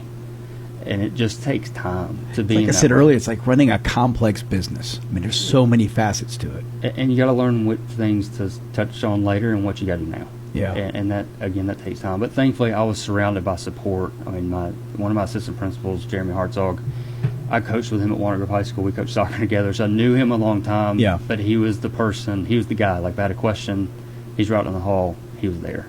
And I think that's part of Walton County's way, too, is we build capacity around new people so they can be successful. You're listening to the Marc McMain Show. Our guest, Dane Callahan, principal of Monroe Elementary School. Dane, if you're comfortable sharing, I wanted to ask you with great respect the loss of your wife, Ashley, in 2023. I know this was incredibly difficult. How has that experience influenced the way you approach every day and the impact it's had on the kids? Ashley was the life of the party. She cared deeply about her students. She taught at Walnut Grove High School, and so many of those kids went on to pursue careers in science, especially the female students. The impact she made on them. Yes, wow. So many, and she embodied that love and passion for science every single day, and she embodied living life to the fullest. Her life motto was "Live your best life," like she said that all the time. And so she lived that life, and I think in remembrance of her, the Student Government Association at Walnut Grove High School started a scholarship fund for students going into the science field who are involved in student government. I'm trying to add on top of that, I'm trying to add to that. So we have a scholarship fund set up in remembrance of her. It's called the Ashley Callahan Memorial Fund. It is with Kevin Little, Edward Jones, and Monroe. If anybody wants to donate, they can. They can go by and just donate, and he'll know where it goes. And so the goal with that scholarship, though, is to build it to all 3 schools, so that we're having a bigger impact with that scholarship. Think of that, which would be huge for our students in Walton County going on to secondary education, looking at science. Just not the lives she touched when she was alive, but the life she's touched in her passing. I mean, it's just incredible. Right. It continues. What a great tribute. Yeah. What a great tribute. As a father, I was thinking about this. I saw the other day at the barber shop, you were getting one of your boys' haircut, because one boy's got some locks, right? One boy, I guess he's hands off, no haircut for him. Got a great head of hair. He's slowly getting it shorter, but he's just not ready to take the jump yet. But it just brought back so many memories, because they looked around the same age gap, my boys who are now 22, 24, but it looks like your kids are maybe 6, 8, 10, somewhere in that range. Am I right? 7 and 10. Yeah. 7 and 10. And so, talking about now you're the principal of Monroe area or Monroe Elementary School, and we know the demands. We know you get up early. How do you manage this? I mean, this is tricky stuff. I'm just curious to see how you make it work. It's been the support with family, support with the community, support with friends from start to now, and it continues. Today my mom's picking up the boys from school because I'm over here. Yeah, it's just the working out those logistical pieces. Before everything happened, the boys were with me all the time. Because they were going to LES, I was at LNS. Right, okay. So it drive me nuts going to work and leaving work. They're in the back seat fighting or whatever they're doing. So that part didn't really change. But what did change was the logistical things, the day-to-day. Homework and dinner, laundry, and managing all those little pieces. It's been challenging. But without the support, it would have been even harder. Thankfully my parents are nearby. I've got again family and community members who have come to support at different points. What a blessing! Yeah, and it really has been a blessing. And I really think when all this happened, the amount of community support and outpour was completely humbling. Just people I didn't know came out of the woodwork.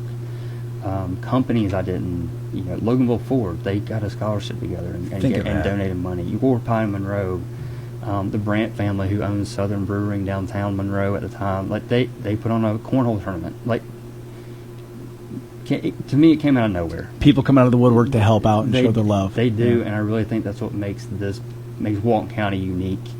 And I don't think you see that anywhere else. I mean, just the love and care that we have for each other is just it's unheard of. I agree with that. It's incredible to see how people step up in the wake of a tragedy, and they don't have to be asked. They step up on their own. They're proactive about doing stuff, and it's the beauty about where we live. I'm not saying it doesn't happen in other places. It does, but boy, it sure is special when you see it right here in our backyard in our hometown.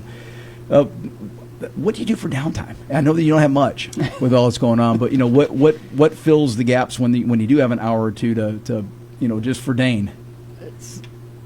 I stay active. I try to stay active. I grew up being in an active family, whether it was sports or clubs, or we were always going. It didn't stop. But I try to stay active. Currently, the boys and I are in boxing. Too cool. Yeah, okay. So I did a little bit of boxing when I was in grad school in Georgia, and so I picked it back up, and they're enjoying it. So that part's fun. I do coach them in soccer, and that's fun. But really, when I just need me time, it is working outside, splitting wood, yard work. Yeah, cutting grass, bush hogging, just sweat equity. Yeah, that's my outlet. I think the boxing is just a good. It's a legal way because I did the martial arts with my boys. It was just a legal way for me to give them a little whack every now and then, and not be it's nice little. It's a gray area, Right. No, but that is a lot of fun. I admire that. I think having your kids involved in a sport like that at a young age. Tremendous benefit, long-term benefit, and they're enjoying it. And my oldest one in particular, he's really liking it. My youngest one, the cool part about this, where we're going is there's different classes they can. Where is it that you go for boxing? It's in Athens. It is right off the loop. It's called X3. It's right off the loop in South Village. Yeah. But they have 4 different classes that kids can go to, and they can just hop. They can go from boxing, jiu-jitsu, Muay Thai, and there's one other I forget, but. Give a whole variety of different things. And so if they get bored with one, they can try something else. And so it's a really cool setup. Great way to burn some unspent energy. Yes, and because I need them to sleep when they get home. That's right. Oh, I'm sure the head hits the pillow and they're out like a light. Yes. just wait till the day that they can clock you real good, though. Then it's no fun. Well, that's why I'm still going. That's right. You got to. I tell my boys, you can never whoop the old man, but I think that is the worm has turned. Right. Especially now that they're way stronger than I am and way faster and way younger. You're listening to the Marc McMain Show. We're going to continue our conversation with Dane Callahan, principal of Monroe Elementary School. We'll be back in just a minute.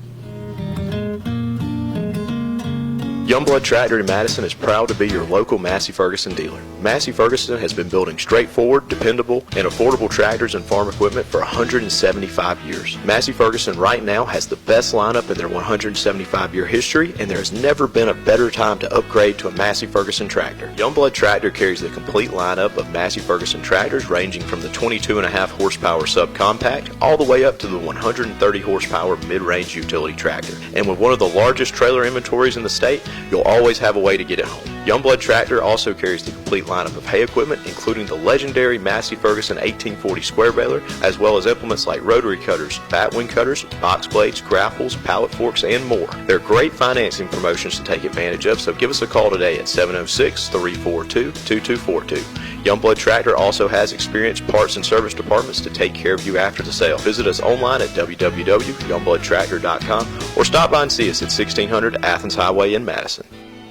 When looking for new shoes, the place to check out is K&D Shoes in Conyers. Family owned and operated for over 30 years, offering one of the largest selection of shoes for men, women, and for the kids. From name brands like Ariat, Rocky, Georgia Boot, Hey Dude, and others. You'll find everything from casual to work boots all under one roof. Be sure to see their great selection of outerwear from name brands like Carhartt, Ariat, and more. Need athletic shoes? Then see their great selection from brands like New Balance, Brooks, Reebok, Hoka, and more. Open Monday through Saturday from 10 a.m. to 6 p.m. and on Sunday from 1 p.m. to 6 p.m. That's K&D Shoes, 2250 Dogwood Drive in Conyers. Call 770-483-9037. Or to learn more and see their great selection, go to KNDShoes.com.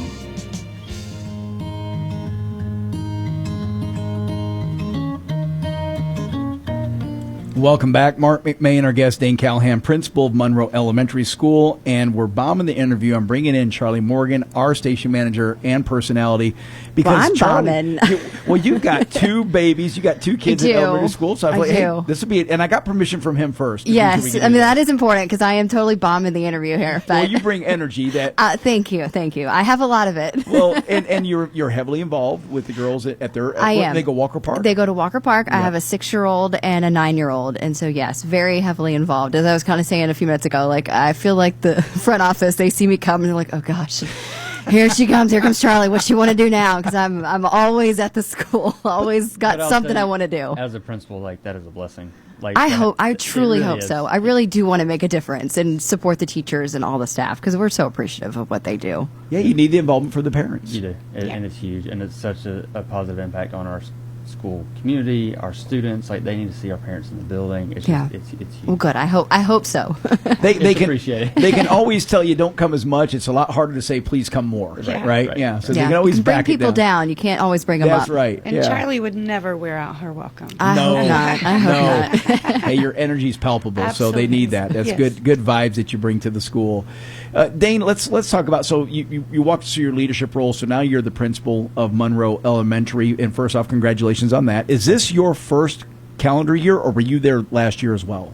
I'm at a year and a half. So you're a year and a half. Okay. So give us a progress report so far. How are we doing? As a school or just or yeah, me? across the board. You and the school and the teachers and everything. How's Monroe Elementary? We're showing a lot of growth in reading and literacy and math, and I think a lot of that is attributed to the things that we've put in place as a new admin team, new instructional coach. We're trying to build leadership capacity within the building, and that's been huge. That's been a turning point for us. So when I came in the door, teachers want to feel appreciated and valued and like they have a voice. Like they want to feel like they're a part of something greater. And I think that's in any profession, right? Right. We have set up committees within the building that every teacher is a part of. So we have a STEM committee. We've got a student celebration committee. We've got a climate and culture committee. And that is all driving our school improvement plan. So like whatever their topic is that they're focusing on, the teachers are a part of that conversation and they drive that. Now we do have a leadership team. So leaders of those committees, they meet and we decide on what we're doing moving forward. But it has changed the whole culture of the school. The teachers are bought in. They want to be a part of something. They want to push our kids. They want to raise the expectation, and it's been tremendous to see. Now we've got a lot of growth to go. We've got a lot of room for improvement, but I think we're on the right trajectory. And I think that holds true with the other principals that we met is nobody's happy with the status quo. I mean, you probably you go through your school year, you look at what progress you made, and then you set your benchmarks for next year, and you keep advancing the ball. And that's, as a mom, is that what you want to see, Charlie? I think so. I will say what made me nervous as a mom, as a parent, a few years ago was there was a lot of turnover, and it was like, what is going on? And now it's all like, oh man, he's so great. How long is he going to be at Monroe Monroe Elementary School before they pull him to somewhere else? Maybe they'll pull him to Carver, and then what are they going to do with Mr. Youngblood? You know, that's what a lot of us parents are thinking, is like, he's made such great changes. What are they going to do? Are they going to pull him through the ranks? Yes, and we're all kind of worried that, you know, what's going to happen, because you hear so many great things about Monroe Elementary and Carver and Monroe High School, like all these different little areas. And that's what I think a lot of us are worried about, is the improvement is going in such a great direction and you're making such an impact. It's like, we don't want you to leave. That's Please stay. I never thought of that. Yeah, that's what a lot of us we're celebrating the promotion and advancement. Peek behind the curtain there. Avoid being left. Yeah. But I think from the top down, they're looking at it as a system, right? Like they want to see Monroe schools as a whole be successful, and what that looks like. So people are going to move. They're going to move, different positions. But I think they're going to be intentional. When I say they, I just mean the board office. They're going to be strategic and intentional about who moves, when, and where. Sure. Because they know that's a valid concern for parents. Yeah. And you don't want that uncertainty to force parents to go somewhere else. No. And that is one thing that's a little different. So I came from Gwinnett schools, and this Walton County where you can permissive transfer anywhere. I'm like, what does that mean? I'm so like confused. Explain that, because is that a form of school choice, and what is that? So with permissive transfers, you can choose, if you're in, let's say, the Monroe cluster. Right. And you're districted for Monroe Elementary School. You have a window of time for about 2 weeks where, as a parent, you can decide to send your kid anywhere in Walton County. If there's availability. If there's availability and it's not closed, and you have to provide your own transportation, just because we can't bus. Yeah, the buses are not going to come get you. Right. That makes Correct. sense. Yeah. But it is a form of that, and I would say that we are seeing less of that in the Monroe schools. We're seeing less permissive meaning we're seeing less kids leave Monroe schools. So which means people are happy. And people where are they very happy. Yeah. Yes. And I think part of that too is just the culture of the elementary principals. So Dr. Burford, Dr. Antoine, and I, there's a healthy level of competition among the three of us, and so we're always collaborating. It's always what's best for our kids, what's best for our community, because we really think the potential in this community is huge. Yeah, because you're not trying to one up each other; you're trying to bring each other up. If you find something good, you're going to share it. Now, if we outscore one or the other, we still brag. But hey, but what works for a good teacher appreciation week, you'll share it. Yes. But then we're like, okay, well, how did you do that? And that's the follow-up conversation, right? It's like, okay, how do we build on what we're doing, or how did you get that so we can mimic that or make it fit for us? Like, that's the conversation. It's always going back to your point. We're never stagnant. And we're always collaborating to help improve our schools, help improve our teaching, and then supporting our students and community. Well, going back to with Charlie, who is involved in her daughter's educations, how do you engage parents that maybe aren't, right? I mean, did you just do this on your own, Charlie? Like, hey, I'm getting involved, or did somebody come to you and say, yeah, hey, this Charlie, has always been you? me. This has just always been me. And I came from, both of my parents worked, 9-to-5 jobs and were not able to be as involved. And so that was one thing, like, I wanted. Like, my mom wasn't the room mom or whatever. And so I've always wanted to be involved. But I have noticed, I've been at the school for 5 years with my oldest. It is the same group of moms that are volunteering, and you probably noticed that too. It's the same group that does the bingo, that does the popcorn, that does the cookie dough sale. They're the same ones. It is hard to recruit. Yeah, and how I do don't you know, cast that net I don't to get know. more people in? I get it. Some are difficult because they may have careers, just like you said with your parents. But what do you do? I think for us, we've had a lot of success with our PTO president, Christina Hansen. She's done an amazing job this year, and she sounds like you. She's always got ideas, and she has done an amazing job recruiting parents and getting them in our building. And I think part of that, too, is on the building side, is parents feeling comfortable coming into the building. And I think some parents are just intimidated to step foot in the building because education didn't go well for them, or they had a bad experience. And you've got to make them feel comfortable. And that's the role of the admin team and the teachers in helping bridge that gap. And that is one thing I've noticed, and I don't know Monroe Elementary, but Dr. Burford and Miss Antwine and Miss Jones now, they're always there greeting the kids when they walk in the door in the morning. They're giving hugs. When I was in school, now granted this was 20, 30 years ago, you didn't know the principal. If you knew the principal's name, that was because you were in her office, and that was a bad thing.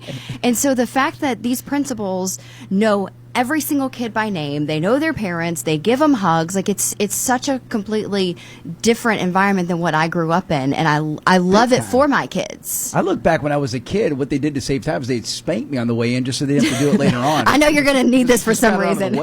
Right. Yeah, it is. It's such a culture change, and is it specific to Walton County, or is this just how it's done now?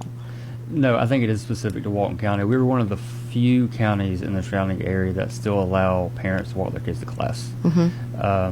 There's safety concerns, obviously. Sure. With that, but we are so small, it affects the dynamic, right? We want a community. You can know. That's a cool thing. It does make a difference. I really think we have security things in place, check in, check out. That's in place. But getting the parents in the building is just huge. For them to lay eyes on the teacher and to see the classroom, it just changes the perspective. Maybe it breaks that barrier of somebody who's apprehensive that now saying, hey, maybe I will come and volunteer and be part of the PTO. And it makes it real. It's a real person. It's a real classroom. And when your principal knows your kid by name, not for a negative reason, but just because they go to your school and they give them a hug, every day that they're walking by, like that makes a difference. Like I'm completely sold into the school. Who knows how it turned out if I got a hug every day when I went to school? You did not. It was it's so different now, and I love it. I love the difference. You're listening to the Marc McMain Show. Our guest, Dane Callahan, principal of Monroe Elementary School, and we're joined by Charlie Morgan. She is super mom of two girls that are elementary school age, and she is involved, and this is just perfect. I'm so glad you both were willing to do this because I thought it had a whole new element to the interview. Dane, let me ask you, this is something I did research on, and tell me if this is still relevant. The Partners in Education program, is that something you guys are still doing, and what was the impetus of that? We do. We still have a Partners in Education program. It is reaching out to community members to have them support our school. So that can be through sponsoring a staff lunch or providing funds for student materials, student supplies. We recently started a STEM class, so we received a grant for a greenhouse, flower beds, and so we've had Partners in Ed sponsor some of those materials we need, like soil and plants, and it's just getting them involved, local community businesses involved in the building, and then just advertising them. So they're in our newsletter, they're on social media, like these are our Partners in Ed. That's smart. It's very smart, very smart. Y'all do that at Walker Park as well? We do a little bit, just to get more, the community involvement and let them know. I don't want to say the problem, but the difference is we're not right in downtown Monroe. We are a Monroe school, but Walker Park is way up there in Bold Springs. We're way up there. So we're actually much closer to a lot of like Barrow County businesses, and they do help out as well. But we do get some love from Monroe and Walton County as well. No, it's just school has changed so much. I mean, think about this. When I was a kid, which now I'm sounding like an old fart, but when I was a kid in elementary school, I walked to school, right? Uphill, both ways in the snow. Well, it was Michigan. It was in the snow. So it was in the snow. Okay. Right. It was flat, though, so no hills. But it's changed so much, and you think about the sheer personal touch and factor that you guys are discussing now. I'm telling you, it did not exist when I was a kid. It was a complete different experience. And that was 1975, 1980 was when I was in elementary school. And I'm not saying it was terrible. It wasn't like it was going to a penitentiary or anything like that. Right. But it was a much more frigid, cold, no pun intended, on Michigan, just a frigid, cold experience when you interacted with the teachers and the admin staff. I don't even remember who the principal was. Yeah, I remember my elementary school principal, but I don't remember. I mean, I went to Cruz Middle, and then I went to Brookwood High School. I could not tell you who the principal was. Maybe that's a good thing. I was a little goody-goody, but it was a very different experience than what I'm seeing when I'm here. I DJ'd the 8th grade dance for Carver Elementary, and Mr. Youngblood was walking around. He was taking pictures. Like, the girls wanted to do like little Charlie's Angels style pictures, and he's doing. And I'm like, I'm watching this, and I'm like, this. 20 years ago, this would never. I can't imagine that happening in Gwinnett now. But it's so cool to see. It's why I will. No, I'm not knocking the private schools, but it's why I will not put my kids in private school, because I just love what you get at the public school level. But the bar has been raised. Oh, The yeah. bar has been raised. Oh, And yeah. I think it's unique to Walton, too, because we are just the right size. Like, we are big enough to get the resources we need. Like, we're blessed to have all the things we have, but it's also close-knit enough that it is a truly community. I mean, it is like Greg at Main Street Barber, he's a partner in Ed of ours. Yeah. His office is his shop's in Loganville. He's a great guy. Right. It is a Walton County. Like, it is one Walton. It really is. And I can call Brian and say, Mr. Hobbs at LMS, and say, hey, I need help with this, and he's there.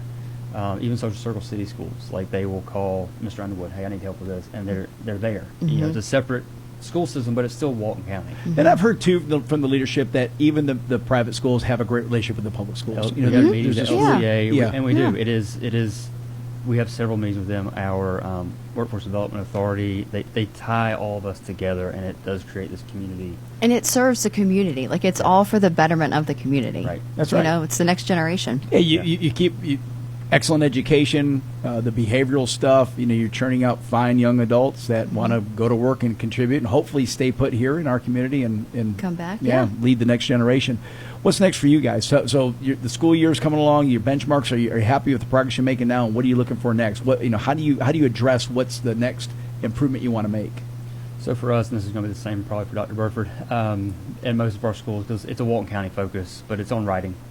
Writing is one of those things that's not. There needs to be an improvement on teachers coming out of programs and what the writing, how they're taught to teach writing, and it's just one of those. You're talking about the quality of what's being said, or the penmanship, or both. The teacher's ability to be able to teach it. And so Walton County is going to focus on professional development and helping our teachers how to teach it. Like, when I came in the door at MES, I asked staff, what do you guys need help with? And writing was up there. Really? Interesting. And how to teach it. They know how to do it, but how you approach a kindergartner with how to teach writing versus a fifth grader are vastly different.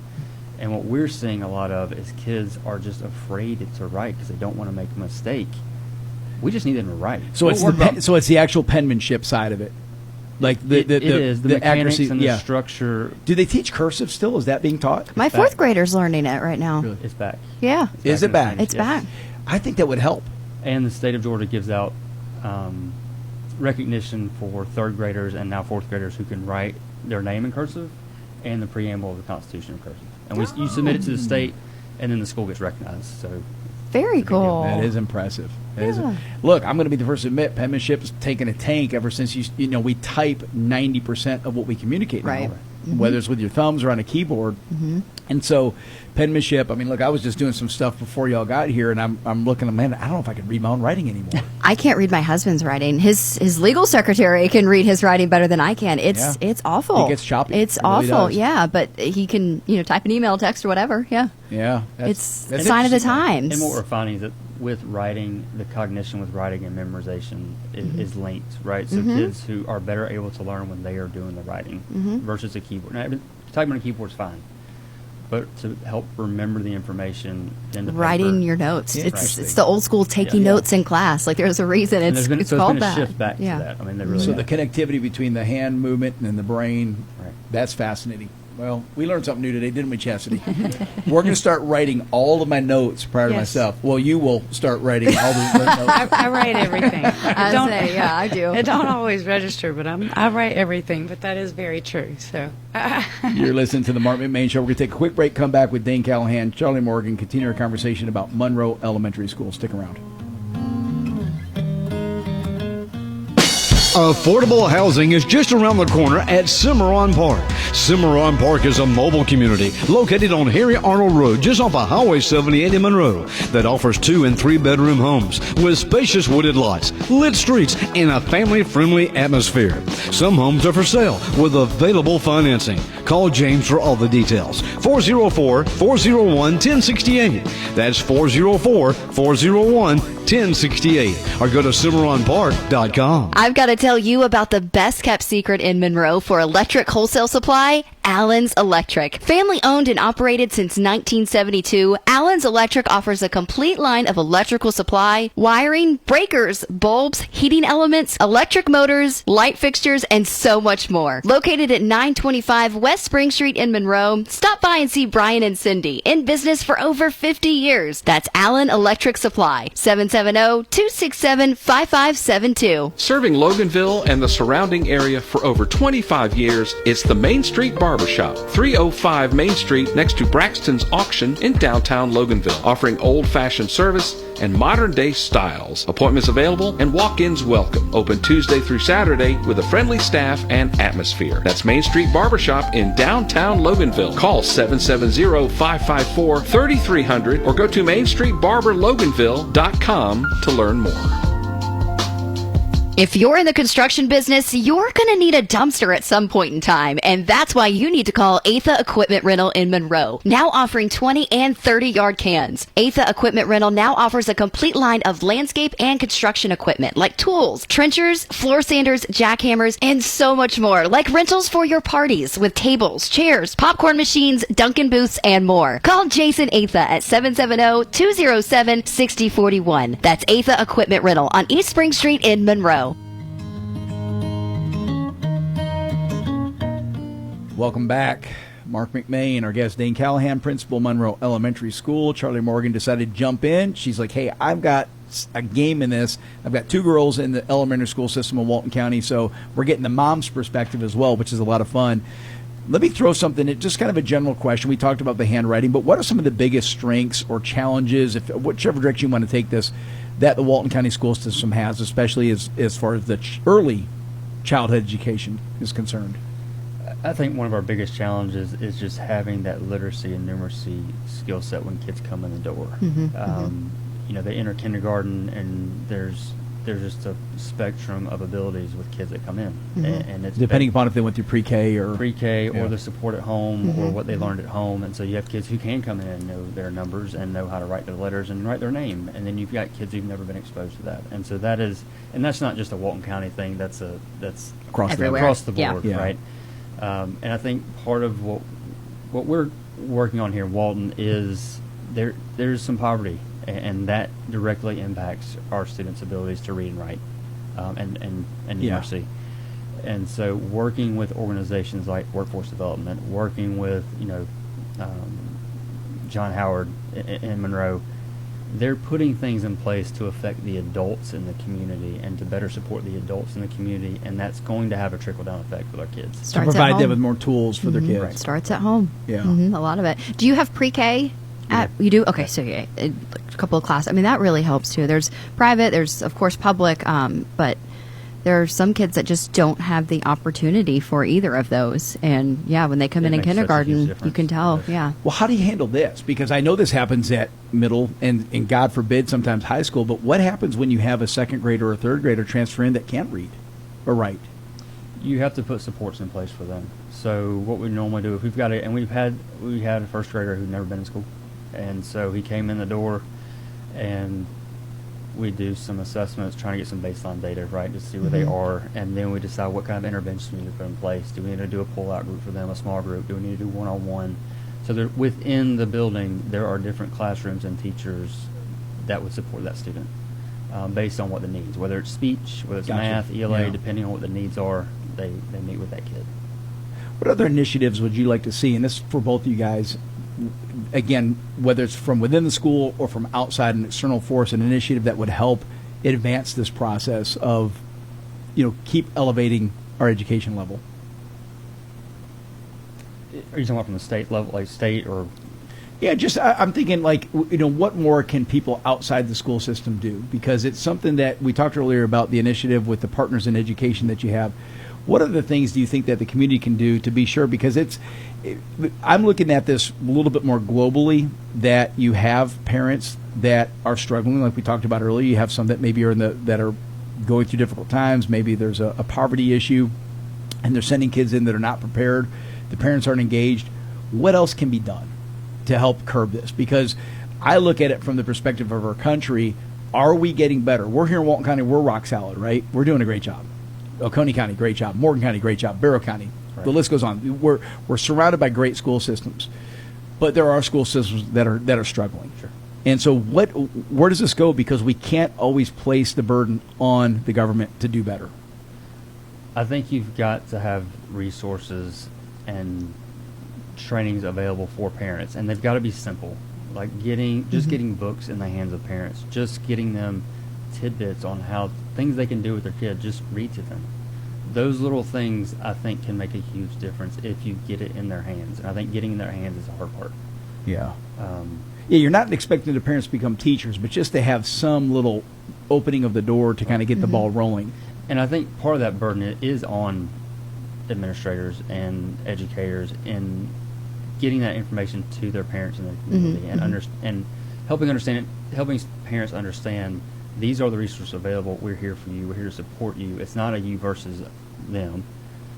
We're here for the kid, right? And here's some things you can do at home to help us here at school, and vice versa. I think that conversation has to happen with the school and then the surrounding community to get the ball rolling. I really think that's huge. And I think the Monroe cluster, again, the Monroe schools, the Monroe City government, they are doing a phenomenal job of trying to make this a community effort to get our schools. Because not everybody's going to be a Charlie, right? Not everyone's going to say, "Hey, I'm here. I want to help." You're not going to get that from everybody. But you could. And I'm not calling out myself, I'm not calling out any school, but I do think teachers that are involved and excited about what they're teaching, that pours into the child, and the child will be more receptive. When my daughter is excited about what she's learning, even, if it's boring, if they're doing something fun learning about it, they're going to want to come home and tell me about it and continue to learn about it and read about it, that kind of thing. I think if you get teachers excited, and I know it's just more burden on the teachers, but being excited and making sure this is your calling and that you truly want to pour into your students, I think that may be something to look into. I don't know what the research says there, but I do think that has something to do with it. When you have a teacher that is just doing the school hours and that's it, or but the ones that are pouring into it and they're doing some extra planning and making it fun and interactive. And I say this because I've talked to the mayor. Far. We've had these conversations about, and his big deal is reading, right? That's something that John and I've talked about. And it concerns me because I think as a whole, what is the direction our country's going in, right? And so it's about equipping parents, educating parents, getting them more involved. Some scenarios, that's just never going to happen. I get it, right? There's some scenarios that it's going to be not feasible. But just encouraging them to lift up and just come, to show up every now and then. And really, whether it's being on the PTO or just coming and volunteering once or twice a week.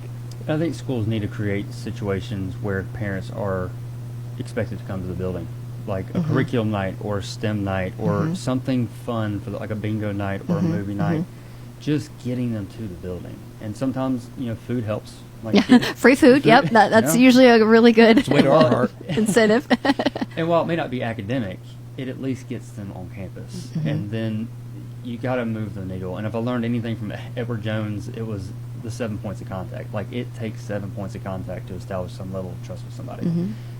Yeah. And that's just, it's a work in progress. And so as schools, we do have to take the initiative and do have to open those opportunities for parents to come into our building and to establish those relationships with local community members and build a level of trust with somebody. Mm-hmm.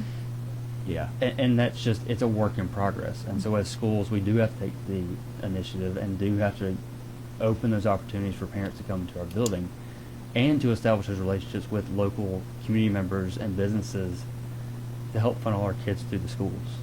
You talked about boxing earlier with your boys. What is being done on an elementary school level to be sure that kids are getting rigorous activity? I'm a big proponent of this.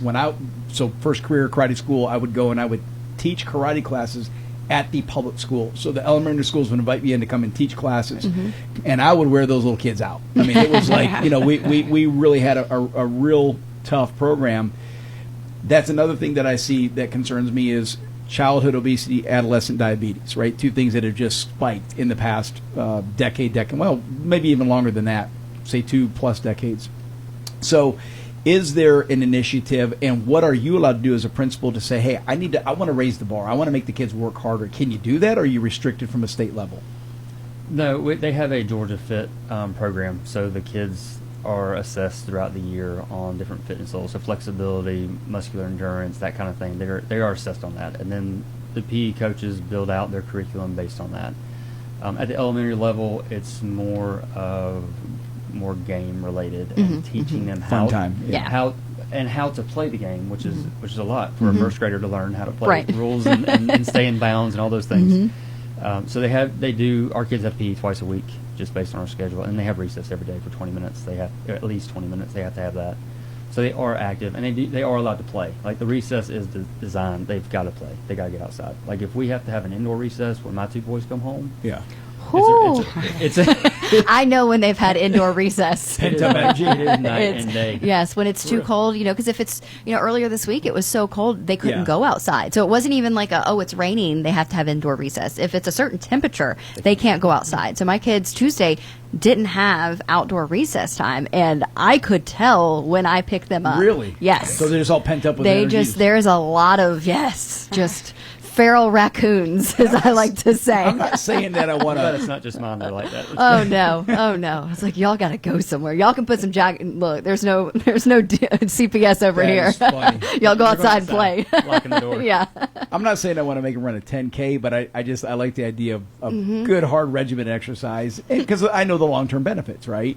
And not every parent is going to put their kids into something like, I know your kids play sports at the soccer, school, basketball, you get the boxing, Not every parent's maybe has the resources, time, or interest in doing something like that. So maybe that time at school is the only chance, in addition to their academic side, that they're going to get a chance to exercise.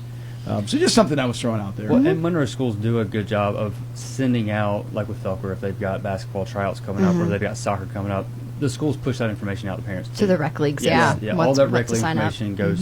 We push it out too. So it's a joint effort. I mean, and we got the local YMCA there. They've, Meredith Green's been in our building. They're trying to do a swim program. It's a great idea. There's more coming in that regard. Once again, I love it. I love seeing these outside entities come in and say, hey, just because your public school means we're hands off, they're coming and saying, let's get involved and help out. That's fantastic. Dane, I'm going to give you the last minute. Any brags, anything that we left out that you want to include about the school? This floor is yours. No, I'm just excited to be at Monroe Elementary School. I'm excited to still be in Walton County. This is home for me. I'm not going anywhere. Please don't. We need good principals. That, yeah. Although when my kids get to Carver, I may be like, hey, you want to come over here? I just think I'm fortunate to work in a county where it is from the top down, from Chip Underwood all the way down. The intentionality in everything that we do is for the benefit of kids. Everything. Whether it's curriculum, whether it's maintenance, facility, safety, everything is through that lens, and not everywhere is like that. And I'm just fortunate to be there, and the support that we get from the top down is going to help all of our schools grow and truly be one Walton. That's well said. I love it. Dane, I greatly appreciate you taking the time to visit with us. Very informative. It's wonderful. Yeah, learned a lot. Thank you. Humanizing the principals. I love this today. Yeah, a lot of fun. Thanks for letting me hijack and crash. Charlie, thanks for joining us. I thought you'd have a good perspective. I was right. See? Yes. Add a neat little twist to the whole deal. And it wasn't so bad. You didn't get in no trouble. I got a little bit of trouble. Probably. There's still time. Yeah, that's right. I'll get a call from Mr. Hobbs Sr. He's going to call me to his principal's office again. That was a chilling moment. Chastity, what's on store for us Monday? So Monday we have Mr. Mark Whitley and Jason Black. Okay, so Mark Whitley, athletic director, George Walton Academy. I know Mark Whitley. Yeah, that's I've known him since he's a football coach at Monroe. Well, Wow. it was exciting when he came back to George Walton Academy. And Jason Black, okay, he's running for state senate up just north of us. Great. So he's coming in studio. Yes. Well, good. Got a packed house on Monday. It's going to be a lot of fun. And then we got crappy weather coming in tomorrow. I know. I'm hoping we had a basketball game scheduled last weekend, and it got moved to this weekend. Back-to-back games, and I don't even know if it's going to happen. So I just keep checking the Walton County Rec League page to see if the kids were wishing it was like Monday because they'd got off. I know. What's up with the weekend? Our game was canceled for Special Olympics. The Special Olympics game was canceled? Basketball. Okay. Yep. So our kids are bummed. We had a reading bowl scheduled for Saturday. It's canceled too. It's canceled too? Yes. Oh, the rough. Helen Ruffin Reading Bowl. Yes. It got moved to the 7th. Oh. Well, I've got a hockey game at 10 a.m., so I'm going. Just to know I'm a man, I'm going. Oh, gosh. Here we go. A little ice doesn't scare away a hockey player. Come on. That's what it's all about. No, folks, a lot of fun. Dane, again, I appreciate you coming here today. Thank you. Yep, wish you the best. Folks, we'll be back on Monday. Stay safe this weekend. Stay warm. We'll see you at noon on Monday.